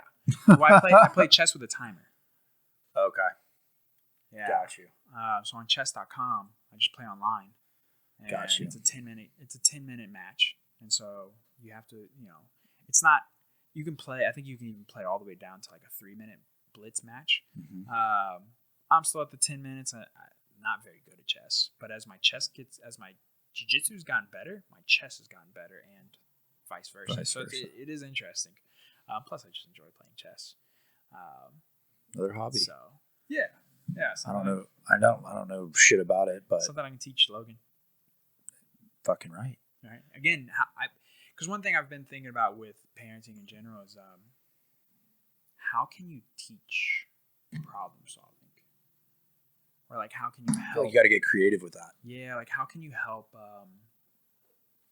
ensure that she's critically thinking and doing problem solving, right? I think it's a little easier to instill discipline and to instill hard work. I think a lot of it is just showing her. I think a lot of people mess up by just telling their kids to do something and then don't do it themselves. Right. Your kid just isn't going to do it. There's nothing worse than do as I say, not as I do. I hate that. Yeah, it's a very ineffective method of 100%. anything, coaching, parenting, all of the above. You can't expect your fighters to be in great shape if you're also not in great shape. Yeah, that's like a morbidly obese person trying to be a personal trainer. That doesn't make sense. It's funny that you say that, because it's exactly what I was going to say. I used to be in the camp of... I used to really, really hate that thought process, because the reason being, because I've always perceived myself as a better coach than I am a doer. I'm learning that is a thing to an extent, but you do have to do to a certain extent in order to then coach effectively, at least at a higher level. You don't have to be Gordon Ryan in order to coach. You can still, like, I don't think Danaher was necessarily ever as good of a competitor as, some of these guys, like the top. Right. But I think he competed, if I'm not mistaken. I think he did compete, but he's one of the greatest jiu-jitsu minds ever. So I think you have to do what it is that you're trying to do to a certain extent. But I was in that kind of mindset where I'm like, I'm a better coach than I am a doer. And I was always like, dude, even if your personal trainer's fat, if he knows what the fuck he's talking about, it doesn't matter. But then, as I got older, and I kind of dissect my life, and I'm like, why do I have certain habits, or why is it so hard for me to break certain patterns? I realized that it is very important for that personal trainer to fucking be in shape, because they have to show you it's possible for you, even if they know exactly what they're talking about. If they're out of shape, you're going to also assume that it's not possible for you to get in shape. At least I think that's how a lot of people are going to perceive that. I agree. I agree. I feel like to say there can't be morbidly obese trainers, that's not true, because there's a client out there that probably looks similar to them, and that like that will make them feel more comfortable, and that's great. Like you probably could have a very positive impact on their life, but if you want to be at the highest level, you have to practice what you preach. You got to practice what you freaking preach. Absolutely. You know what I mean? It's you're going to stay with a very unique client. You're not going to be, I just don't think you will ever be at the top if you, to like the level you're talking about. There's a certain level you got to reach of being a doer, right? Before you can lead someone. Before you can take someone that has the more so of an ability to the top. Absolutely. Like Brandon always says, he always wanted us to be better than him, right? And as a pro, I think he's still chasing his first pro win, but Brandon's a fantastic coach because he did get out there and do it. 100%. Right? He's been there. He's done it. He's made the walk. So now in turn, he can then coach it. Way more credibility. Absolutely. And then I used to strongly disagree with that statement. Like I used to really, really hate when people said that, because I was like, you thought it was all intellect. Yeah, I was like, why are you knocking this guy? Like he's smart. He's smart. He knows what he's talking about. He can correct your form. Here's one for you it was kind of overlaps with what we were just talking about. Is my high school trainer, shredded dude, like mid to late 20s, early 30s, hacked. Well, 2 divorces later, living in a really toxic environment, got big. And like, he knows his shit. Like more so than a lot of people I've ever talked to in the sports performance world. And he's still helping people, but like a lot of people looked at him like, this guy know what the hell he's talking about? Mm-hmm. And so he was one of those hack dudes, became way heavier to the point where like, why would I pay this guy to train me? Like people made those comments to me. So it's like weird one-off situation, not a one-off, but like a weird situation, because like the mindset, like you hear him talk, he knows his shit. Yeah. But you look at him at the present time, you're kind of be like, I think it leads you to believe that it's unachievable. Right. Right? So as a parent, if I want Logan to follow her dreams, but I never did, or I never put myself out there, or I never made myself uncomfortable, then I think it's going to feel unachievable. And she's going to have to go through a lot of hurdles and a lot of hoops to eventually get to the point where she then starts to put herself out there. And sometimes by that point, it's too late. Right. You've had to go through, and too late's not the right word, but you're past the point of maybe achieving as high as you would have wanted to at a younger age. Like realistically, I could never probably ever go and win an ADCC World Championship in the adult division, right? I have aspirations of maybe pursuing a Masters Championship. I think that would be fucking dope. But to compete in the adult division at this point is probably really unrealistic. You got kids who are blue belts who have been competing for 10 years, right? And so it's very hard for me to then go and make up for that lost time. So then how can I still make sure that doesn't happen to her? Well, I show her that it's possible, and then I also encourage her to do whatever it is that she wants to do. And then in turn, she's seen it. She knows she's supported. Now she can do whatever the fuck she wants to. Right.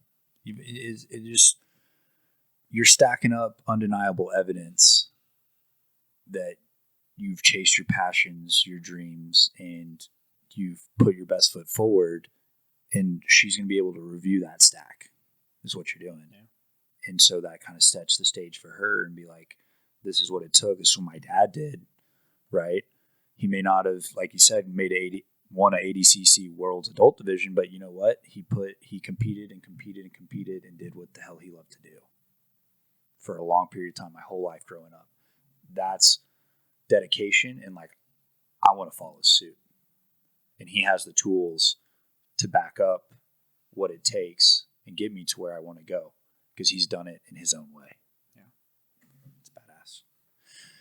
While we're on the topic of MMA, are you still pondering the fight? I think the $1 million question. I think at some point it'll probably happen. I think I'm at more peace now than I had been prior to it if it didn't happen. It is an excuse, but it is depressing as fuck for me to go to the eye doctor and constantly being told. That's right. Constantly being told you're blind in this eye. If something happens to your other eye, da da da da. And the amount of Forgot about that. Yeah, the amount of hoops I had to jump through in order to get cleared for my last fight. It's frustrating. I think that's why it's one of the main reasons why I've made that switch to BJJ is because I can just fucking compete all the time. I don't have to go through the physical. Right. I don't have to go through the eye doctor. And again, it's an excuse, 100%. It's the path of least resistance, right? It is. But yeah, I don't know. I mean, MMA is always the most fun. It's No always two the ways most about fun, it. bro. No two ways about it. It's always the most fun. I've always said it. I will probably always say it. I just want you to experience that walk. Oh, yeah. I really do, because I mean I've seen your mentality in camp. I've trained with you striking and rolling jits, and I really want to roll jits with you now. And man, that was the most fun I think I've ever had. It's there. Yeah. It weighs on it. That camp weighed on the people around me a lot. But man, that walk, and I'm sure Brandon will tell you the same. There's just something about the sacrifice and what you did for camp and to prepare for this one moment, and it just lights that warrior up inside of you that you can't replicate the feeling. Oh yeah. And, I haven't done it for MMA, but I did make the walk. Right. The walk 3 times for Muay Thai. Right. And now, like, hearing you say how much you love jiu-jitsu, to be able to sprinkle that in your striking game, dude. Nothing would give me more joy than to just maul. See, to straight Habib. So and like after watching this last middleweight title bout, man, I love Hamzat's style. And so many people were mad because they're so mad. But like us, we're jiu-jitsu practitioners. We understand what it takes to hold someone down like that and play that game. To get the top crucifix 4 times. Dude, that was crazy. I was like, crucifix again? Again? Like, holy I was like, you are getting Drakus was getting absolutely manhandled and dominated. Dominated. Yeah. And like, that's how I'd want to fight. Like 21 and a half minutes of control time. That's crazy. It's unheard of. What were your thoughts going into that fight? Everyone was saying, like, I was riding Hamzat all the way in. I was like, guys, this Drakus is not face an animal like this, man. And I guess he was the favorite. He turned out to be, Vegas had him favorited, but a lot of people thought, oh, he's going to gas out. He's never fought anybody as strong as Drakus. Drakus is going to take him to deep waters in round 4 and 5. I always believe in trusting the champ, especially if they defended the belt, giving them the benefit of the doubt. However, my gut definitely said Hamza was going to win. But people's concerns were legitimate. Is he going to even fucking make it to the fight? Right. Is he going to lose? Is he going to miss weight? Will he gas out? Drakus has incredible cardio for a big man. For sure. And so I think people's concerns about Hamzat were legitimate. But to your point, dude, nobody wanted to fight Hamzat. Nobody. I mean, Usman's a dog for fighting Hamzat at 36, 37 with no knees. And he almost won that fight. Had it been a 5-rounder fight, he would have won that. But that just shows how good, well, I mean, it's credit to Usman and how good his wrestling is. But that was a world champion. That was one of the best champions at that weight class. Right. And Hamzat was still able to get his wrestling off. And so if Hamzat can do that and have success against a fantastic wrestler in Usman, Broderick is like, I knew he was going to take him down, and I didn't know he was going to do that. No. What he did was insane. I didn't see that coming. Yeah. But neither did I. But if you put a gun to my head and said who's going to win, I would have said Hamzat. But I do typically give the champ a benefit of the doubt because they've earned it. Right. And so if you defend your belt, he's defended his belt twice. I think it's twice. If he's done that, then he gets the benefit of the doubt, right? You have to respect that, because to make that walk, to not only win the championship, but then it's hard to wake up and hustle when you're waking up in silk sheets. So when you win that belt and you come out and defend it not once but twice, you have to give him his props. You have to give him his respect. You can't be like, oh, Hamzat's just gonna dog him. But damn, that is what happened though. Oh man, that's what you just said is about the amount of respect I'll give Drakus for sure. Like, he came and defended, but I've never liked Drakus as a fighter. I don't think he has like a lot of those middleweights we've seen recently, whether it be Izzy's kind of the one that's really got that flashy, like this unique style, this unique presence. I just always thought of Drakus as this big white South African dude that comes in there and's got a hell of a brutish, like a brute, kind of doesn't have really any swag to him. You know what I mean? He just kind of comes in there and outlasts people, you know, and like grinds you down. Yeah. I don't think he does anything crazy with his striking. I mean, he definitely knows how to throw, and he gets you hurt, he's going to walk your ass down, and it's got heavy hands. Yeah. I just didn't see anything like super like unique about him. And so I haven't always been the biggest fan, but obviously, like you said, man, he defended the belt twice. Like, respect for that, for sure. But the second I saw Hamzat, I was like, this guy is a damn terrorist, and you can see it in his, you can see it in his eyes that like he's gonna come rip your fucking limbs off. Like, you can just see it. That's why people didn't want to fight him, man. I agree. I mean, he ragdolled Kevin, which Kevin needs to be staying at 170 anyway. Kevin, dude. Hamzat shot from the other side of the octagon. Dude. I mean, that Gilbert Burns fight was pretty good. Yep. Hamzat's definitely been tested. For sure. I think Drakus was definitely probably the better stand-up fighter, but Hamzat did what he had to do to win. And and you can be upset all you want, you can boo all you want, but I will give you $1,000 if you've never trained jiu-jitsu before to come and try to hold. I mean, shit, just even one of us as blue belts come and try to hold us down against our will for 21 minutes. I promise you, it's not fucking happening. 100%. And then reverse that. I'll give you $1 million if you get up with Hamzat holding you down. It's just like it's dude. Not gonna happen. Four crucifixes is crazy. Crazy. People have to.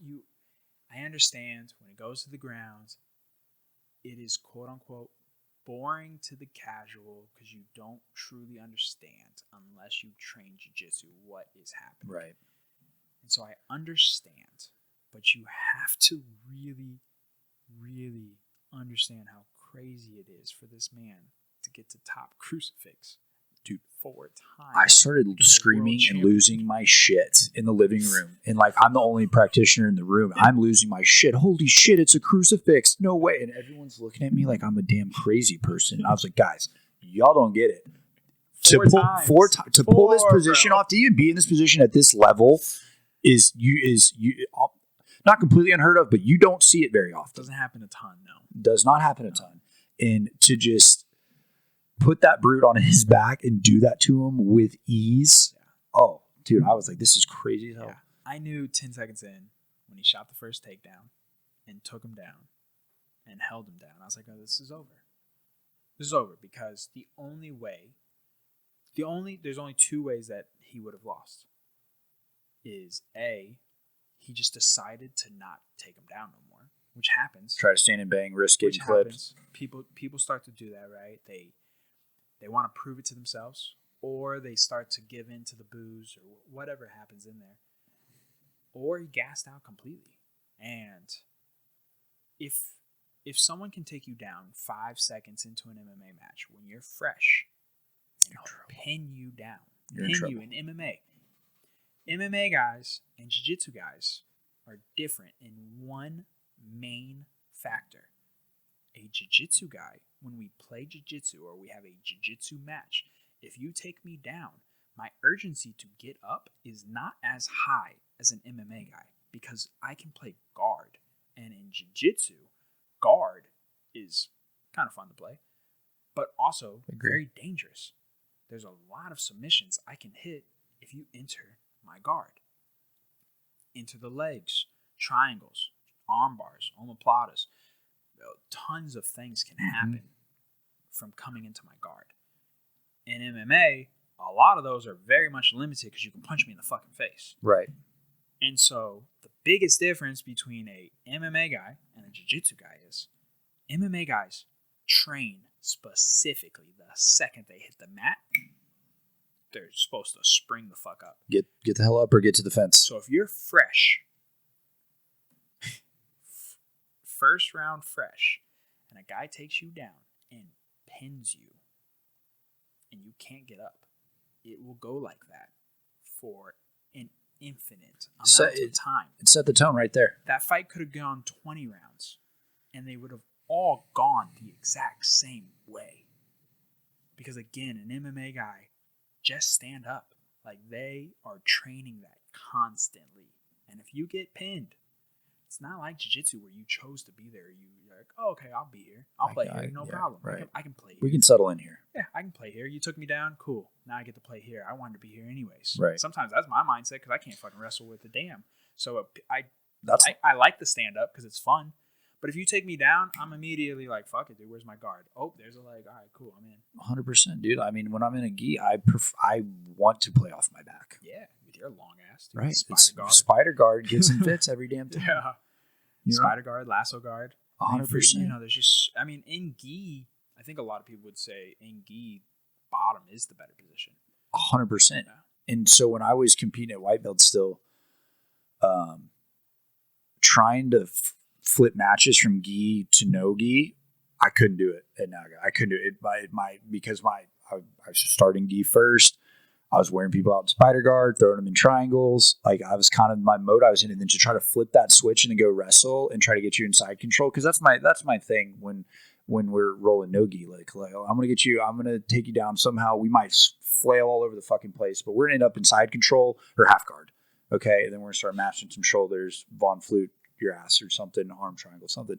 But like, I didn't have that then, and so trying to play, I wasn't worth a shit. No gi on my back, and I didn't know what the hell to do. I got my ass kicked in no gi. Yeah. I mean, and trying to flip that switch so fast. I mean, no gi top is definitely taking over. Top is taking over in no gi.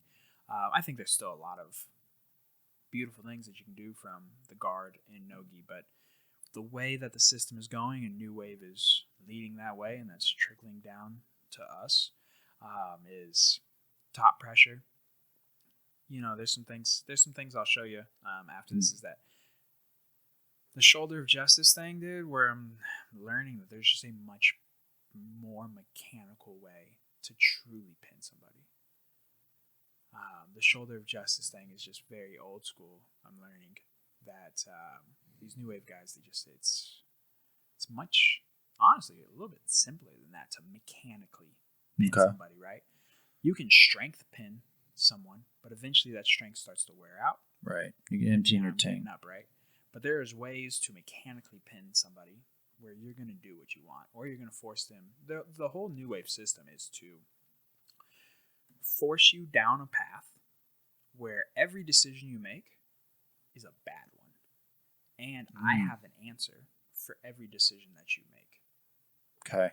Right? And so it doesn't matter if you go through door 1, 2, or 3. I have a move ready for 1, 2, and 3 because I am forcing you to make one of those decisions. You're like putting your opponent in a corner, and you know the only way that they can get out, and you're always staying a couple steps ahead of them. Yeah, that's the New Wave system in a nutshell. It's fucking beautiful. Very methodical. It's beautiful, bro. I can't stress more how much better people's jiu-jitsu will get training at Kingsway or Half Gracie. Like if you get to train under those guys, even if you just go in and just take a class, you'll pick up details that you just won't get anywhere else. They're that good. Damn. God, you're making me want to go roll right now. So tell me more about Kingsway. What's are they I'm sure their lists are very long. What is there any base membership fee, or how are they doing business over there? I think the membership is $400 a month at Kingsway. Okay. And then they have drop in. I think a day drop in pass is like $75. Okay. It's the whole day if I'm not mistaken. And they have classes all day long. Right. I haven't went to Kingsway yet. I haven't went over there yet. My buddy trains there. We actually have two people that I know, plus then obviously Ethan and all of them. And I mean, it's just such a beautiful facility, dude. To learn from, like my buddy came home one day and he was like, John Donaher knows my name. And I was like, that's fucking dope. That's lit. That's dope. And yeah. Oh, Rumen, dude. That was funny. Yeah, he was like, he goes to Kingsway as well, and he's like, I went to class last night, and some guy named Gary was coaching, and I was like, some guy named Gary? You mean Gary Tonin? The Gary Tonin? He was like, oh yeah, that guy. And I was like, you're like, dude, you have no idea. Then he said he went and looked him up on Instagram, and he just felt so embarrassed. I was like, that's funny, because we talk about it a lot. It's like jiu-jitsu is still, in the terms of like NFL, NBA, so tiny. So these guys, even if you went on the street and like, I bet even if you asked people who are so away from the sport and asked them if they knew who Craig Jones was or Gordon Ryan or John Danner or any of this, they still probably wouldn't know yet, right? Right. They're big to us, right? They're superstars to us, but people outside of the community, they still don't know them yet like you would a LeBron James or a Tom Brady or a Kobe Bryant, right? And so it's always funny. Dude, I think that's going to change, especially with UFC tapping into more just jiu-jitsu stuff. Yeah, I think as long as Mikey Musumeci and Craig Jones just had a debate today. I haven't gotten to watch it yet. I don't know if it's even live yet, but they had a debate on it because one of the things that a lot of people are unhappy about in that regard is that the UFC is doing exclusive contracts. And so jiu-jitsu just doesn't pay enough, and putting them in a bind. It puts them in a bind. And one of the things that Craig was explaining is that, it's just it's going to take a really long time for the UFC to start to make a return on BJJ, and he just doesn't know if they're committed enough to it yet. And so that's still to be seen. I think exclusive contracts, I think, hey, if they're paying you a number that you're comfortable with, I think, sure, go for it, because it's the UFC machine, right? That branding, the brand is there. The marketing is going to be there. They have the money to do it. It's just if they're committed to do it or not. Right. I think I think some athletes are doing very, very well with that. It's always it's the same thing when people are trying to choose between UFC or Bellator or PFL. I've always explained it in the sense of, I think for me personally, being a Neanderthal and just being very ignorant when it comes to a lot of business things or marketing things, and just like zero desire to really do them. Like I'm very organic with my life. I just much let things Play out. And let them play out. And I think the UFC route probably would be a better route for me in the sense of that long-term brand exposure and the long-term money. So yeah, up front, you're probably not making a lot of money, but if you're good and you continue to go through that grind, you can eventually start to make good money. And then the UFC marketing is so good that your brand then takes over for the rest of your life. Like a Dustin Poirier, he's got his hot sauce, like how you were saying Tony Ferguson's electrolytes earlier. Right. Like, the UFC gives you the opportunity to make a lifetime brand versus the Bellator and PFL, where they pay fucking great up front. But they're not producing Conor McGregor's. Yes, to that, yeah. Well, I think what you were saying is Conor McGregor's the biggest example of that. Correct. The way I was going to explain it is that, dude, there's Bellator champions who have less followers than Jackson Glass on Instagram. Right.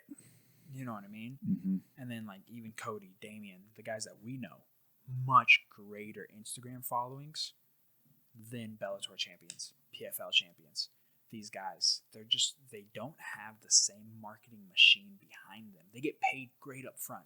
And if you're an entrepreneur mind and you can take that $1 million and you know exactly what to do and you know that you can flip that into 10, into 20, into 100, fucking go for it. Go fight for Bellator, PFL. Make that $1 million up front. But I don't think that route is very applicable for most people. Just like lotto winners. I think it's some absurd number of how many lotto winners go bankrupt within like 5 years of winning this absurd amount of money. Right. Not everybody. Most people do not know what to do with that. It's very easy to think like, oh, if I had $1 million in cash right now, I would turn it into $10 million. No, you probably wouldn't. You probably wouldn't, because if you did have that ability, you would probably take $10,000 and turn it into $100,000 and then flip that $100,000, right? Like, you do it on a smaller scale. You would do it either way. Right. And not everybody's capable of that. I know that that's something that I'm not very great with. So that long-term image and that marketability would be a much better route for me. And I think a lot of people were leaving that conversation out, or they didn't want to think of it that way when there was whole like UFC versus X, Y, and Z beef was happening. And I'm not saying that this is an excuse. Like, this gives the UFC an excuse to pay fighters 10 and 10 for the first like 4 fights of their contract and not have health benefits for their fighters. I'm not saying that gives them the right to do that. But what I am saying is that I think there is more to that debate, and the UFC does have a lot of things on their side that I don't think a lot of people were taking into account for. They're just looking at that number up front. Mm-hmm. And I do think, again, fuck it, if you can win that $1 million and you know you can set you and your family up for the rest of your life and you don't need this huge brand or this big marketing opportunity, fucking take that route. Absolutely. If you can go win $1 million tournament for the PFL and get paid $1 million and no one knows who you are, but you just won $1 million, fuck yeah, go do that. But if you know that if you're honest with yourself and you know that you need more of that marketability, someone else to reach out to you and be like, hey, we can start a coffee company with your face on it, kind of thing. The UFC was the better route. 100%. I just think the upside to UFC, like you're rolling the dice in the sport. I mean, either avenue A or B you go, you could get hurt and everything changes in an instant, right? You're rolling the dice. You're rolling the dice either way.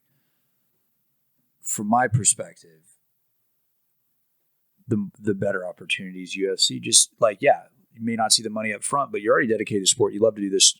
You'll fight for it. You probably would fight for no money because that's how you got to where you are. Yeah, you have fought for no money because that's where you love the shit, right? Yeah.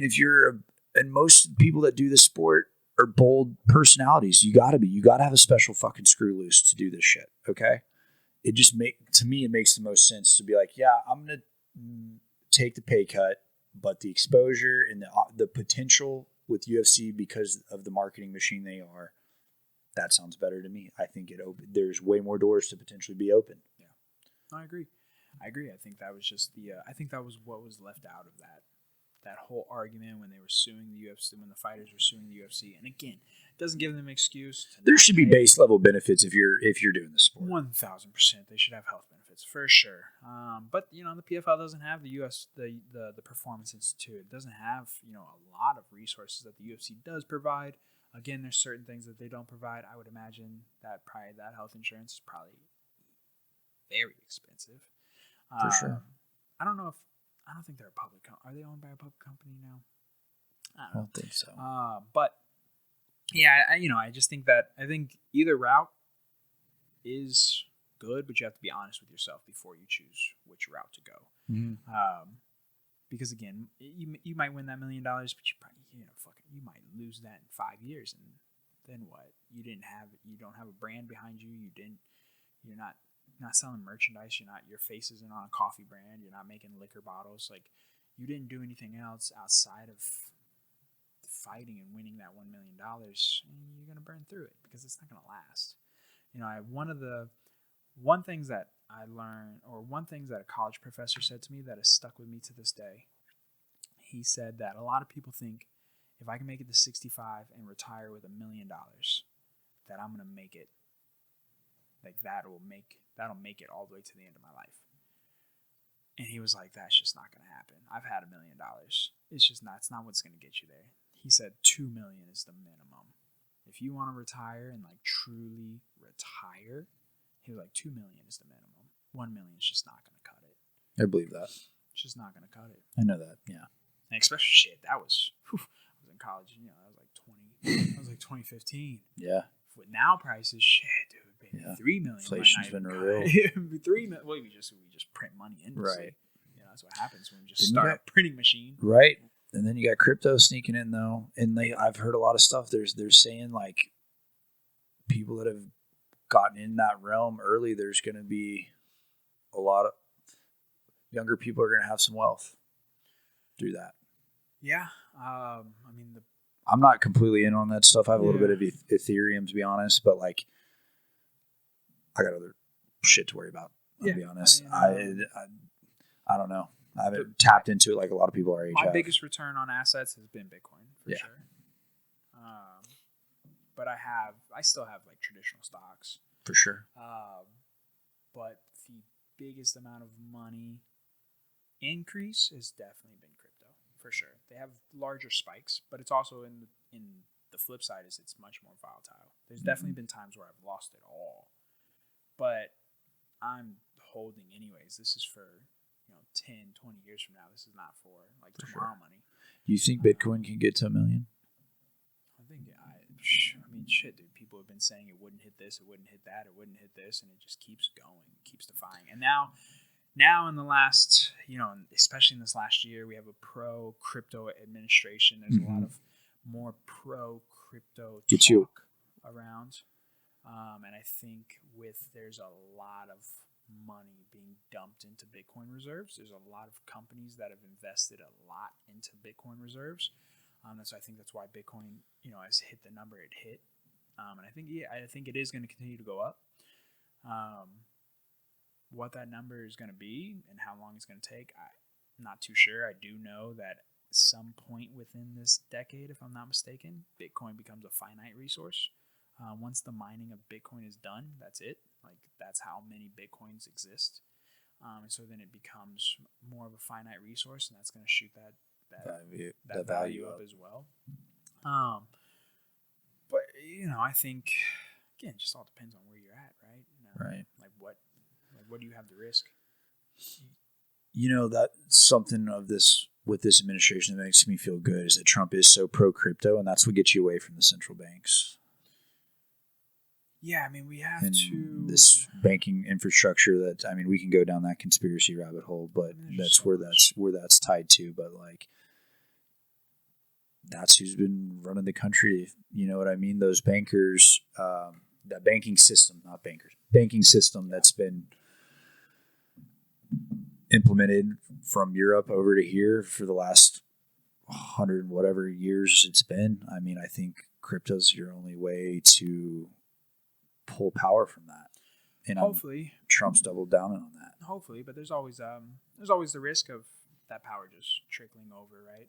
Especially, I think, I mean, there's companies who are I think there's people who have put billions, if not, I think, somewhat like $1 trillion reserves of Bitcoin. No, big equity groups are buying that shit up. Yeah, so like that power is they're not going to relinquish that power very easily. I think there's a ton that goes to that. We got to stop fucking printing money. Like, it just doesn't exist. I actually was listening to this today where they were talking about how that started with Nixon. Nixon took us off the gold standard, and it allowed they just started printing money, and they haven't really looked back. And then during COVID, we just fucking printed, and if there's not a standard there, then that money just doesn't mean anything, and then prices just continue to go unhinged, and they just look what's going on in Venezuela. Yeah, dude. There's a fucking warrant out for that motherfucker, dude. Dude, the money means nothing. Yeah, I mean, there's just Germany after the war, they were just burning it. They were using it as fuel for the fire, right? For their houses to stay warm. They were just burning money, and I think we're not quite there yet. But dude, the average house being 500, 600,000. Like, we were watching a real estate show. What's that? Unsellable Houses, about these these girls, they're twins, sisters. They run a real estate business in the Pacific Northwest, primarily in Washington State. And dude, I mean, they sold a fucking 700 square foot house in the Pacific Northwest for fucking like $500K. And I'm like, that should never be the norm. Like, that shouldn't be accepted. We shouldn't accept that that's how much that house costs, because that is, I can't fathom. We do okay. I can't fathom paying $4,000 for a mortgage. That is wild. That's a lot. Most people cannot afford that. I know, dude, especially with the interest rates where they're at. I mean, our whole generation is priced out for the most part. Even if the interest rates were 2%, I'm still not fucking buying a $600,000 house. That's crazy. And the fact that we've just accepted this as the norm is wild. Dude, there's a lot of metrics to go into that. Where is it sitting? What's the GDP of that in that particular economy in that area? Like, but I mean, it's pretty much the average now across the U.S. Almost doesn't matter where you go. Any city is. What's the average median house currently? Well, we're sitting in one of the. I mean, Austin is skyrocketed from what it was 20 years ago. Yeah, it's kind of. But Austin, Miami, LA, Nashville is starting to hike. Like, all these like cities that are growing.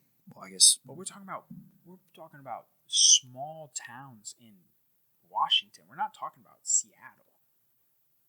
Yeah, the average median house price is approximately $410,000. Okay, now let's look up the average household income in America. Oh, yeah. And let's compare. So average.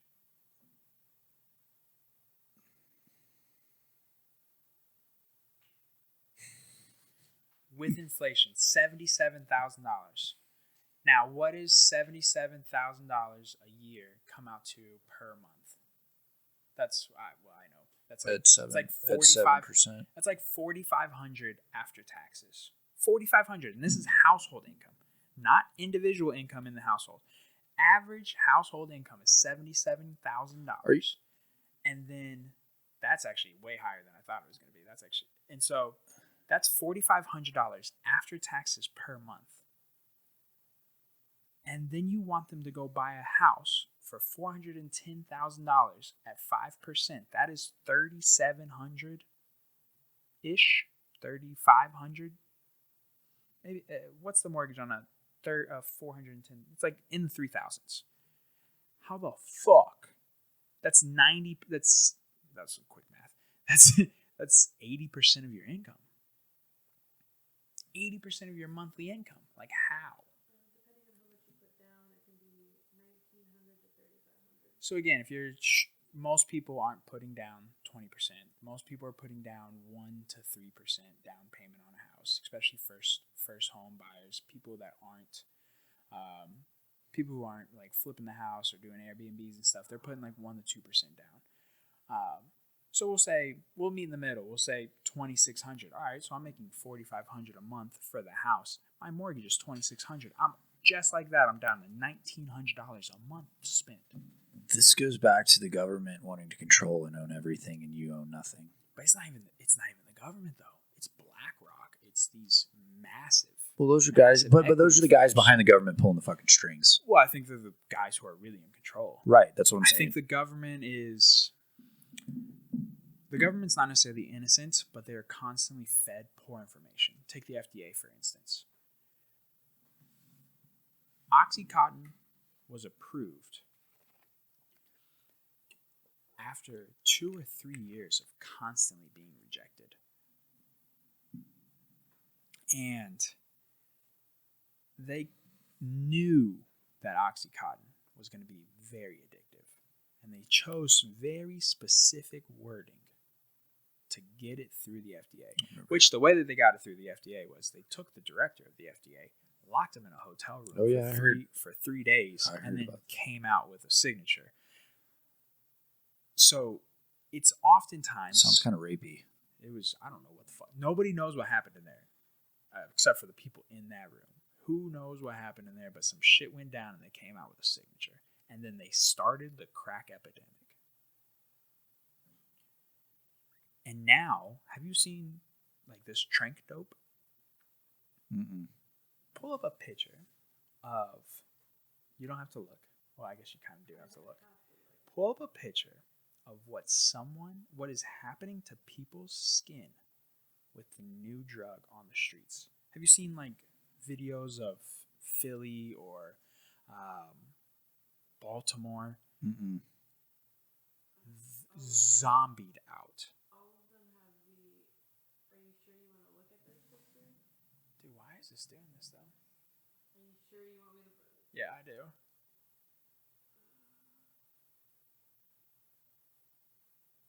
They're calling this the zombie drug. It is literally their flesh is falling off. So what happened was, in the 90s, they introduced OxyContin. Holy crap. They got blue-collar workers, mostly middle-class people, hooked on OxyContin. And so then what happened? We started coming down hard on OxyContin, so they stopped prescribing it as much. Then, okay, but guess what? You already spent the last 10 years getting people addicted to essentially heroin, opium, right? And so then what happens? What happens after? It might be the HDMI cord might be slightly loose, or I don't know. It's okay. But so the Sackler family comes out with OxyContin. They completely get all these people hooked. Most of them were middle-class people, blue-collar workers, people who maybe had an accident at work, maybe they had lower back pain, whatever it was, right? They knew that shit was going to be highly addictive. So what they do, they took really hot women, made them pharmaceutical salespeople, and they would send them to doctors' offices, and the women were paid based on the dosage that they sold, not the amount of pills that they sold, the fucking dosage. So then people start taking this because they have back pain, they have a neck injury, they had back surgery, they had shoulder surgery, whatever the fuck it is, right? Then they got hooked. And they couldn't stop them. They couldn't get off of them because heroin will kill you if you quit cold turkey. Right. So you have to go and you have to trickle down. Right. Right? And so all these people got addicted. And then we like, okay, we got to stop prescribing it so hard. Well, you already have millions of people addicted to them. Right. So Cat's out of the bag. So then they went to heroin. That was phase 2. So then heroin took over, right? Heroin, crack, those took over. They started just destroying the streets. We looked at the crack epidemic from this extremely racial point of view, where they were looked down upon, and they were locking people up over crack, people who were using, people who were dealing, and all it was the exact same fucking thing that the Sackler family did with OxyContin, except it was just a pharmaceutical company versus street pharmacists. It was the exact same thing, but the Sackler family never went to prison. They did the exact same thing. They hid behind FDA. They did the exact same thing, but one was largely the black community, and the other was just a very prominent, rich, pharmaceutical white family. They were the exact same thing. So then we go to step 2, heroin. We crack down on heroin. Okay, well then people started going to fentanyl. And then we started cracking down on fentanyl. The cartels started cracking down on fentanyl because you're killing all your clients. So then we're in phase 4 now. Trank dope. So they're mixing like horse tranquilizers, elephant tranquilizers into the fentanyl. And you look at these videos of downtown Philly, of Baltimore, these areas that are ridden by this poison, and you just see them, dude. They're just fucking just Zombies. And then that's what's happening to their flesh. That's what's happening to their flesh, and it all comes back. It all comes back to OxyContin. That started the whole thing, and they knew it was going to be addictive. They knew it. Because they saw dollar signs, like, oh yeah, we're going to have people hooked on this. Did they they probably didn't think the extent it's going to turn into mixing this shit and all the other stuff that's came, but they knew people were going to get hooked. They're like, we're always going to have money because they're going to be begging their doctors for more. It goes back to smart dogs are easier to train. It's the same thing as the COVID thing, right? Where everyone was like, oh, how would you get all of these doctors on board? 99% of the experts say the COVID vaccine is safe and effective. We heard it over and over and over again. Safe and effective. 99% of the experts. 99% of the experts. It was the exact same thing, dude. You incentivize. You ostracize. You manipulate numbers. You combine those 3 together, and people fall in fucking line. Sheep. People lost their doctor's licenses during COVID for trying to prescribe alternative medicine that we know did help. What's the one Joe Rogan always talks about? And they would lose their medical license. So now, let's go back to how much shit costs. I'm a doctor. I'm making $200,000 a year. I'm living an okay life. I'm paying bills. I have a nice house. I have a family relying on my income. I now live a certain way. Okay, COVID happens. This is what you're going to do. This is how you're going to talk about it. Otherwise, don't step out of line. Fucking most people are going to step into line. It's just human nature. They're going to preserve. They're going to preserve. And now that we're 5 years away, now we're 5 years out of it, people can finally talk about it and realize what the fuck actually happened. And that whole deal took all the credibility away from our government. It took away from the government, away from the CDC, away from the WHO. Yeah. Vaccines for children. There's so much now. And I think this is a good thing. But there's so much now that we just don't trust. I do think there's a mixture of good and bad. Because again, I think it's very easy to be like, oh, it's very malicious. All these people are malicious, but it's much simpler than that. It's just like what we were talking about earlier, where you say that you kind of still feel alone. It's that desire to fit in. All they did was just make it to where if you questioned anything, if you had a differing opinion, if you found any evidence that contradicts the narrative, they were going to ostracize you. They changed Joe Rogan's face. They put a filter over it to make it look like he was way sicker than he was, and then said that he was taking horse tranquilizer medication. CNN.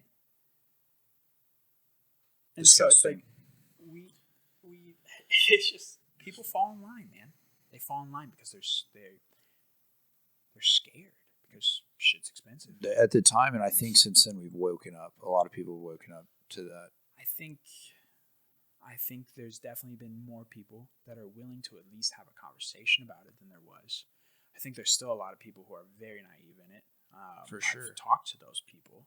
I've talked to people within the medical community that still think that people were telling the truth during COVID. Fauci deserves to be in jail. I mean, they proved he was just straight lying. Well, he was part of funding the Wuhan lab. He was a part of that funding, and Obama tried to stop that gain of function research, and it just never did get stopped. And we know that it came from a lab, but if you talked about that 3 years ago, they were kicking you off shows, they were taking your medical licenses, they were calling you a bunch of names, they would ruin your life. And so again, if there's the threat of my life being ruined, and I'm making shit, even if I'm making $150,000 as a general practitioner, shit, even if I'm a fucking nurse practitioner making $90K. It's a control thing, dude. It's always a control thing. And so it just trickles down. It's not that, again, it's just like that 99%. 99%, dude, they did it again. Did you see the New York Times article that came out yesterday? Can you pull this up for me, please? The New York Times released an article talking about, so I guess I don't actually know the article is just type in RFK. I think I did RFK, see this. I posted it on Instagram yesterday. That's right. RFK 50 push-ups or 50 pull-ups. Oh yes, I saw this, and it's like it's bad for you. Well, it didn't say it was bad for you. It was just like it again. They just used they used it. If people are still falling for this, I feel bad for you. They used the exact same vernacular that they used when they were pushing all the COVID stuff. Never once during COVID were they telling you to, here it is right here. Just go back before the payroll. Just go back to where you can see it in Google. I think you can read like the first line, I think. Or if you go to Twitter, you'll be able to find it on Twitter, like an actual screenshot of it. But it's essentially what they said was the very first line is fitness experts. Did they name them? No, of course not, dude. It just says fitness experts. And it's the exact same vernacular they used during COVID. They say experts, the experts, this, here it is right here. Fitness experts caution against jumping into a difficult routine suggested by RFK and Peter Hegseth. 100 push-ups and 50 pull-ups in 10 minutes. Just your body weight. Lifting your body weight. Your body is capable of lifting your body weight. Now, you're 600 pounds. It's a whole different story. But most people who are within a normal weight range, in 10 minutes, you can do 100 push-ups. And you can do 50 pull-ups, excuse me. Yeah, we do it, the Murph. 5 sets of fucking that's a pretty. You can do 50 sets of 2 push-ups. You can do that in under 10 minutes. Like this is exactly what we're talking about, and it's just funny that this came out yesterday because they're using the exact same thing. Fitness experts. They're using that term. They just throw that term around, and it's very fear-mongering. It's very controlling. People, because they know there's not a lot of critical thinking going on. But who still listens to the New York Times? Like, who's people that believe everything CNN says, and that whatever major news outlets put is right. People that don't want to use their damn brains. It definitely goes both ways. We're seeing that now, even with this administration. We're seeing now that it's all very much a game. There's certain things that cannot be touched, that they will not touch, that they will not talk about. No matter how apparent it is, there are just some things that they will not address, they won't touch. Yeah, And like that awful shooting today, and what the Catholic shooting. the Catholic shooting, Yeah. extreme leftist, non-binary, transgender, whatever the hell it was. You know what I mean? You don't see the major. It goes against the narrative. It goes against the narrative. But again, this goes both ways. I'm not loyal to dude. People who are still loyal to either party. Oh, 100%. It's delusion. It's delusion. If you are still going, I'm this, I'm that, dude, you're stop it. Stop it. Like, it is a game. It's all a game.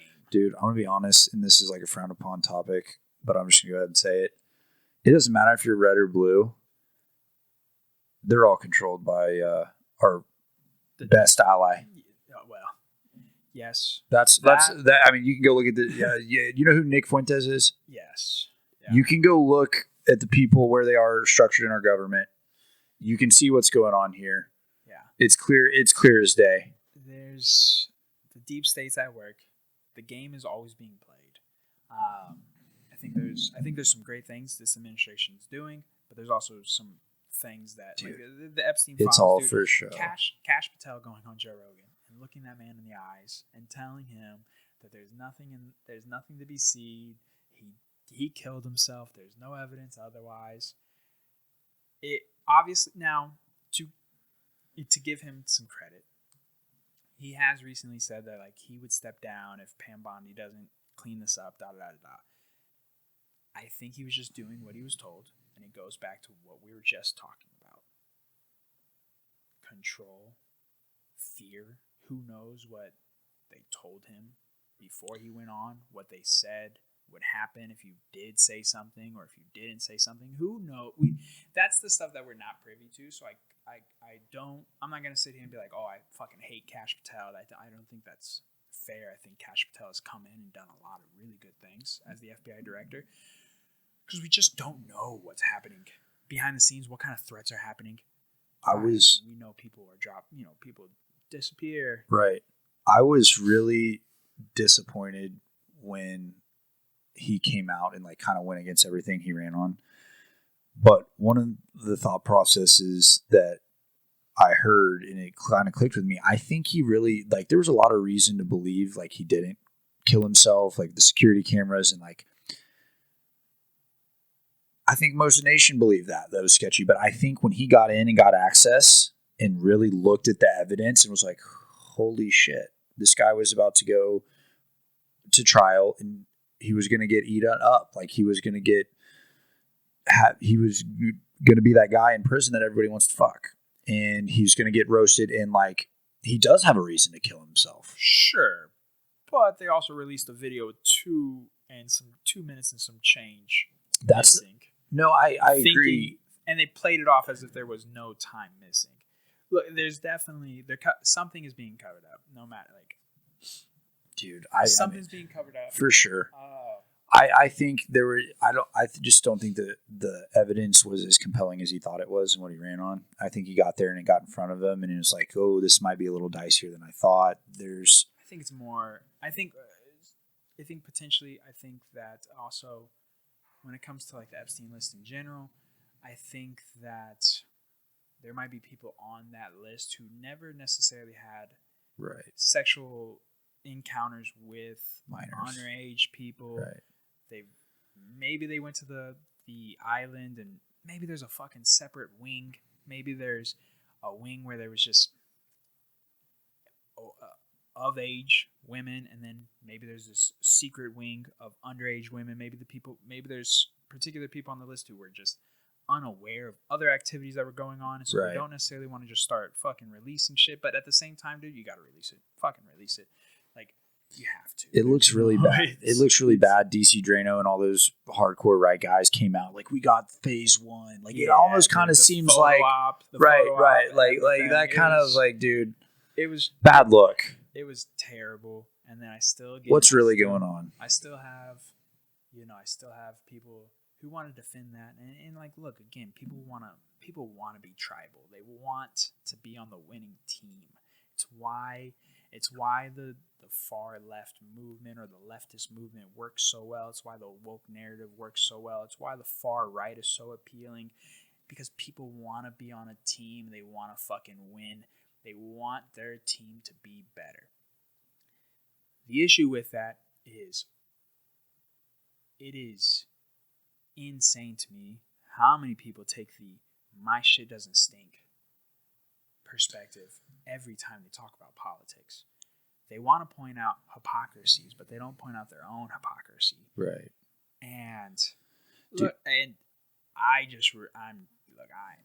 riding with nobody like that. I agree. I think riding with nobody like that. I'm gonna call out shit that stinks. Shit that smells like shit. Either way, right. And I'm gonna give people their props when they deserve their props. My perception of my reality when it comes to left right, I think there's a group of people that run that. It's one party. I think. There's a group of elite people that look down upon us. I think Elon was spot on when he said it. Right. And I think they want this fighting happen here, when in reality everybody needs to come together, and because it's a small group of people that want us to fall and think they're better than us versus a large group of people that are just drastically different in areas of life, but like they want the separation, dude. That's why their narrative, like you were talking about earlier, works. Yeah. When in reality, we all have more in common than we have different. Right. And what's helping this small elite group is people's inability. Their bullshit works on them, and like people can't pull themselves out of it and look at the bigger picture here. They're critical thinking's gone, and like people get so wrapped up in differences that they refuse to have any sort of neutral stance and even hear an opposing view. It's like an illness. Yeah, and you'll realize that most of us have a lot in common, more in common than we don't. Right. Most people want the same things. They want to be respected. They want to be seen. They want to be heard. Most people want the same common values. Right. And the most of us are sitting in the middle. Most of us are fucking disenfranchised. Most of us are lost. And we're all like, what the hell did we do? We thought we were voting in the Avengers. Some of it's come true. Some of it hasn't come true. And what hasn't come true has been a pretty fucking bad look at the same time. For sure. I'm so disappointed with this administration in hindsight. Like, I think there's some things, positive things, most definitely positive things have been done. Always is. But like big things like the Epstein, what happened to the guy that whizzed the bullet, or like the whole situation, that failure to put a bullet right by Trump's head? That they talked about it for 5 days and it was gone. We're a country with amnesia. Right. We don't learn from our mistakes. We have amnesia. We have very short attention spans. And at the end of the day, we're so constantly yelling at each other and at each other's throats, where if we just came together, we'd realize, again, we still 100%. have the power. We proved it this election. Like, we did see a very strong push at freedom of speech. We saw a shit ton of censorship. We know that the government paid Twitter to suppress. We know that they paid Facebook to suppress. We know all of these things, and so we did push back, and we did vote, and we did use our voice, and we did vote for a lot of good changes. But what did you see again, from your perspective, what did you see when Trump got in office, and how it's this first 6-8 months, whatever, or I guess it's 8 months, almost 9. What have you noticed about? What have you taken in from? I try to stay out of it. I get all of my stuff from social media, whether it be X, Instagram, Facebook. I'm not watching Fox, CNN, any of that shit. Sure. But what have you noticed? Yeah, I think. I think he definitely proved that there is merit to the tariffs. I think that there are ways that we can generate money to start to decreasing the deficit. The question is like, where did that money go? They keep saying that we Doge have did a lot of crazy increased- shit. Well, yeah, I'll get to that. That we've increased, like tariff profits and like profits by like I think I saw a number of like 16% 1 month or something like that. It's like, okay, where'd that money go? Where's that money, right? Mm-hmm. I think there was a lot of stuff in the big beautiful bill that was marketed one way, but in reality it was another. Like the no tax on tips. There's like a cutoff at like 40 grand. Okay, yeah, that does help. Cool. But, I mean, why not just no cap, right? Right. Why are we like, there's a lot of, like, real estate tax exemptions that are coming through that, right? That obviously benefits a specific group of people, as we just looked at. You know, the average house is $400,000. So if you're in real estate these days and you're being very successful at it, you probably have a good amount of money. It's going to be harder to get into, right? So those tax cuts are definitely benefiting a specific group. Whether that's good or bad, I don't know. I think Doge came in and they uncovered a lot of fucking shit. A lot of corruption. And they took almost like none of the advice. So a lot of it was kind of like a smoke show. We uncovered so much corruption with USAID, but it doesn't seem like they took any of the advice. I think that was one of the reasons why.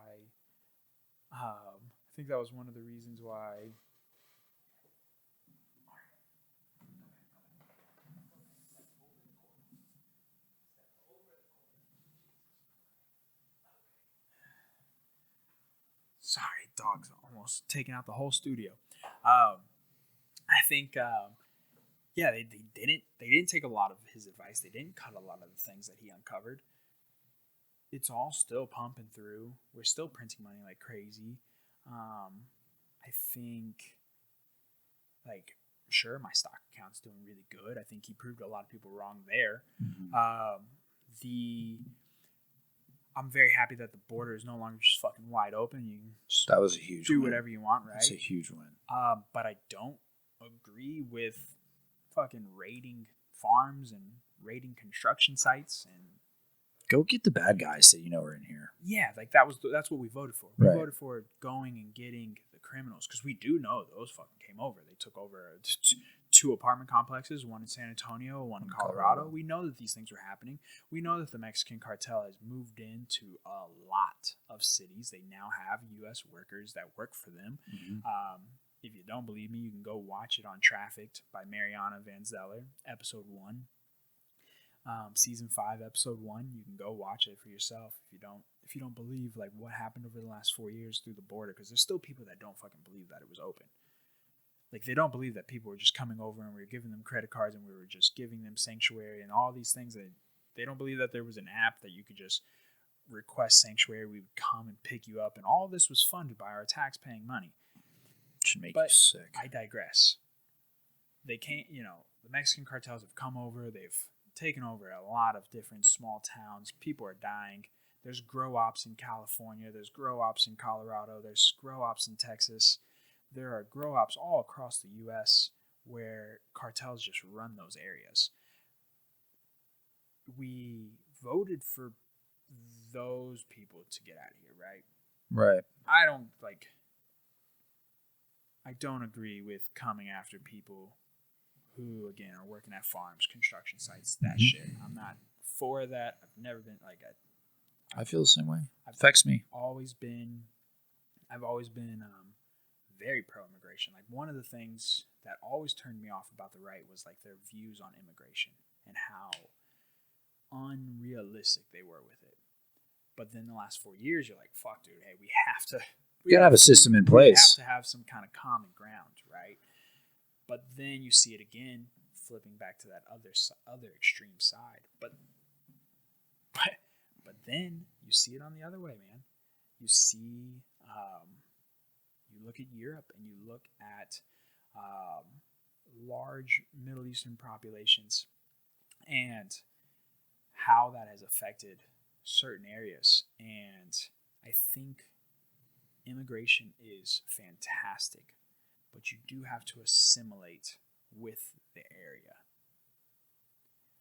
And I think that's where we've kind of lost, because now it's racist or whatever the word they want to throw at you. But not all cultures come over to the West and just go step for step with us. And I saw there was an article recently. I think it was the Daily Mail. It was Sharia law in Pakistan, if I'm not mistaken, where a guy raped a woman, and instead of facing criminal charges, the brother of the sister who was raped got to rape the dude's sister. Eye for an eye thing. And so when folks of that belief come and they immigrate to a different country that does not fuck with that kind of belief, but they don't assimilate, you start seeing rapes going up. You start seeing different things. And I'm not saying it's just that region or those are the only people or that, like, none of that. Just an example. But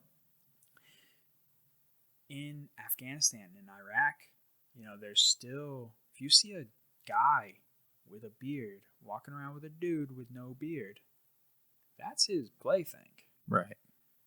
You can ask anybody who was deployed over there will tell you the saying has always been, girls are for babies and boys are for play. They still have sex with underage kids. And again, I'm not generalizing the whole area, but there are people in that area that still go by that ancient culture, that long ago culture. And that's just how it is over there. And okay, if that's what you do over there, but if you're going to immigrate over to the U.S. or if you're going to immigrate to Europe, we don't fuck with that. We don't do that. That's an act of evil in my We don't eyes. do that. You can't be assaulting kids. We don't do that here. That's how you find yourself with a hollow point. We all agree. I think everybody, left, right, blue, whatever. I think except for the people who are like, we should call them minor attracted folks. But that's a very, very small population. But the majority of us, the rest of us who are sane, all disagree with that. Right? And so, I don't agree with, I don't agree with the farms, the construction sites. I do agree with getting out, like Venezuela pretty much dumped their prisons over the border. I do agree, hunting wild animals, hunting folks down who are criminal pasts, who are dangerous criminal pasts, and sending them back. Like, I think that there has to be. You can't be a country without a border, and I do think there has to be some kind of middle ground, right? Don't think it has to be as extreme, and I definitely can't be as lenient as it was, right? It's getting late, and we'll wrap it up with this. Everybody should be treated as an individual. If you don't like that individual, that's cool.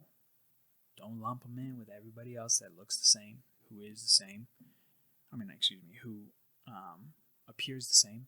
Everybody gets the right to be treated as an individual. Treat everybody as an individual. If you don't like that person, that one person, you don't like that one person, that's cool. There ain't shit wrong with that. And we all have more in common than we don't have in common. Stop fucking yelling at each other and pointing fingers. Have some humility. Look at where you're a hypocrite. Look at where you have maybe a flawed thought process and really address that. And let's find some common ground. Let's come together, because we can still have a good future. We can still make things better. We can still live harmless, we can still live all together. We've done it before. You see it in certain areas or certain things. You go to concerts, you go to raves, just all these different people all around, and it works. It can work, but there has to be common ground. We have to find a culture that we can all agree on, without, you don't have to lose touch where like with your roots, but we should have a culture that holds strong, right? We should be Americans again. We Just should loving your neighbor as you love yourself. Yeah, and I mean, fuck yeah, I'll talk about it all night, but that's dude. Just treat everybody with respect. Treat everybody as an individual. Stop fucking pointing fingers at everybody. Stop posting gotchas on Instagram. Sometimes you gotta look inwards. Yes, you fucking hooligans, dude. Stop posting. Oh wow. Dude, keyboard warriors make me like, come on, like. It doesn't help. It doesn't do anything. The only way to stop bad speech is to have better speech. So have better speech. Live. Show the way. Be a good person. Respond. And it'll trickle downwards, and you'll positively influence those around you, and they'll want to live, that way as well. And then we continue to spread that, and then everybody's living better. People need to respond instead of react. Yeah. You know what I mean? Like that's stuff we're talking about on the internet. That's all reaction. Like you struck a nerve, you struck an emotion, and they're reactive We're instead wired of that way. Right. Clickbait media. Right. The whole 9 yards is reaction. But again, we forget about. But that's a choice. But it's a choice. Like you can react or respond. Yeah. And I think a person that's in control of their emotions is going to realize that whatever was said caused a reaction, but you're in control of your emotions, so you're going to respond accordingly. Yeah. I think again, it just goes back to that control. We're being walked down a path. We're in the biggest psyop, I think, of all time, because now we have the internet, and we're just living through the craziest psyop. And there's going to be a time, hopefully, we get past all this and we look back on it, we realize how fucking crazy this time period is. But Bear Christianson, fucking love you, man. It was great to see you. Thank you for having me, dude. Of course, dude. Tell everybody where they can find you. How they can get in touch with, if they're looking for an apprenticeship, like how can they get? For you guys that are interested from plumbing stuff, DM me Bear.Christianson on Instagram. That's probably the best way to find me. So yeah, reach out. Would love to hear from you. That's really it. Thank you so much, dude. I think we put 2-3 hours in, brother. And I knew that's how it was going to go, dude. Sure. And I think we got a good variety of topics. And man, I'm really excited for you. Keep charging. Not a lot of people are willing to do this and stick with it. I'm so glad you caught your second win, because like this was one of the first things we talked about when me and you were starting to get close, and so we made it happen. I can't wait to be back. Hopefully have some more knowledge, more perspective for everybody. But man, everybody out there, just keep grinding, keep one foot after the other, and just keep going. Don't quit. Don't quit. Fantastic, Bear. Later, brother. Yeah. Appreciate y'all. Bye.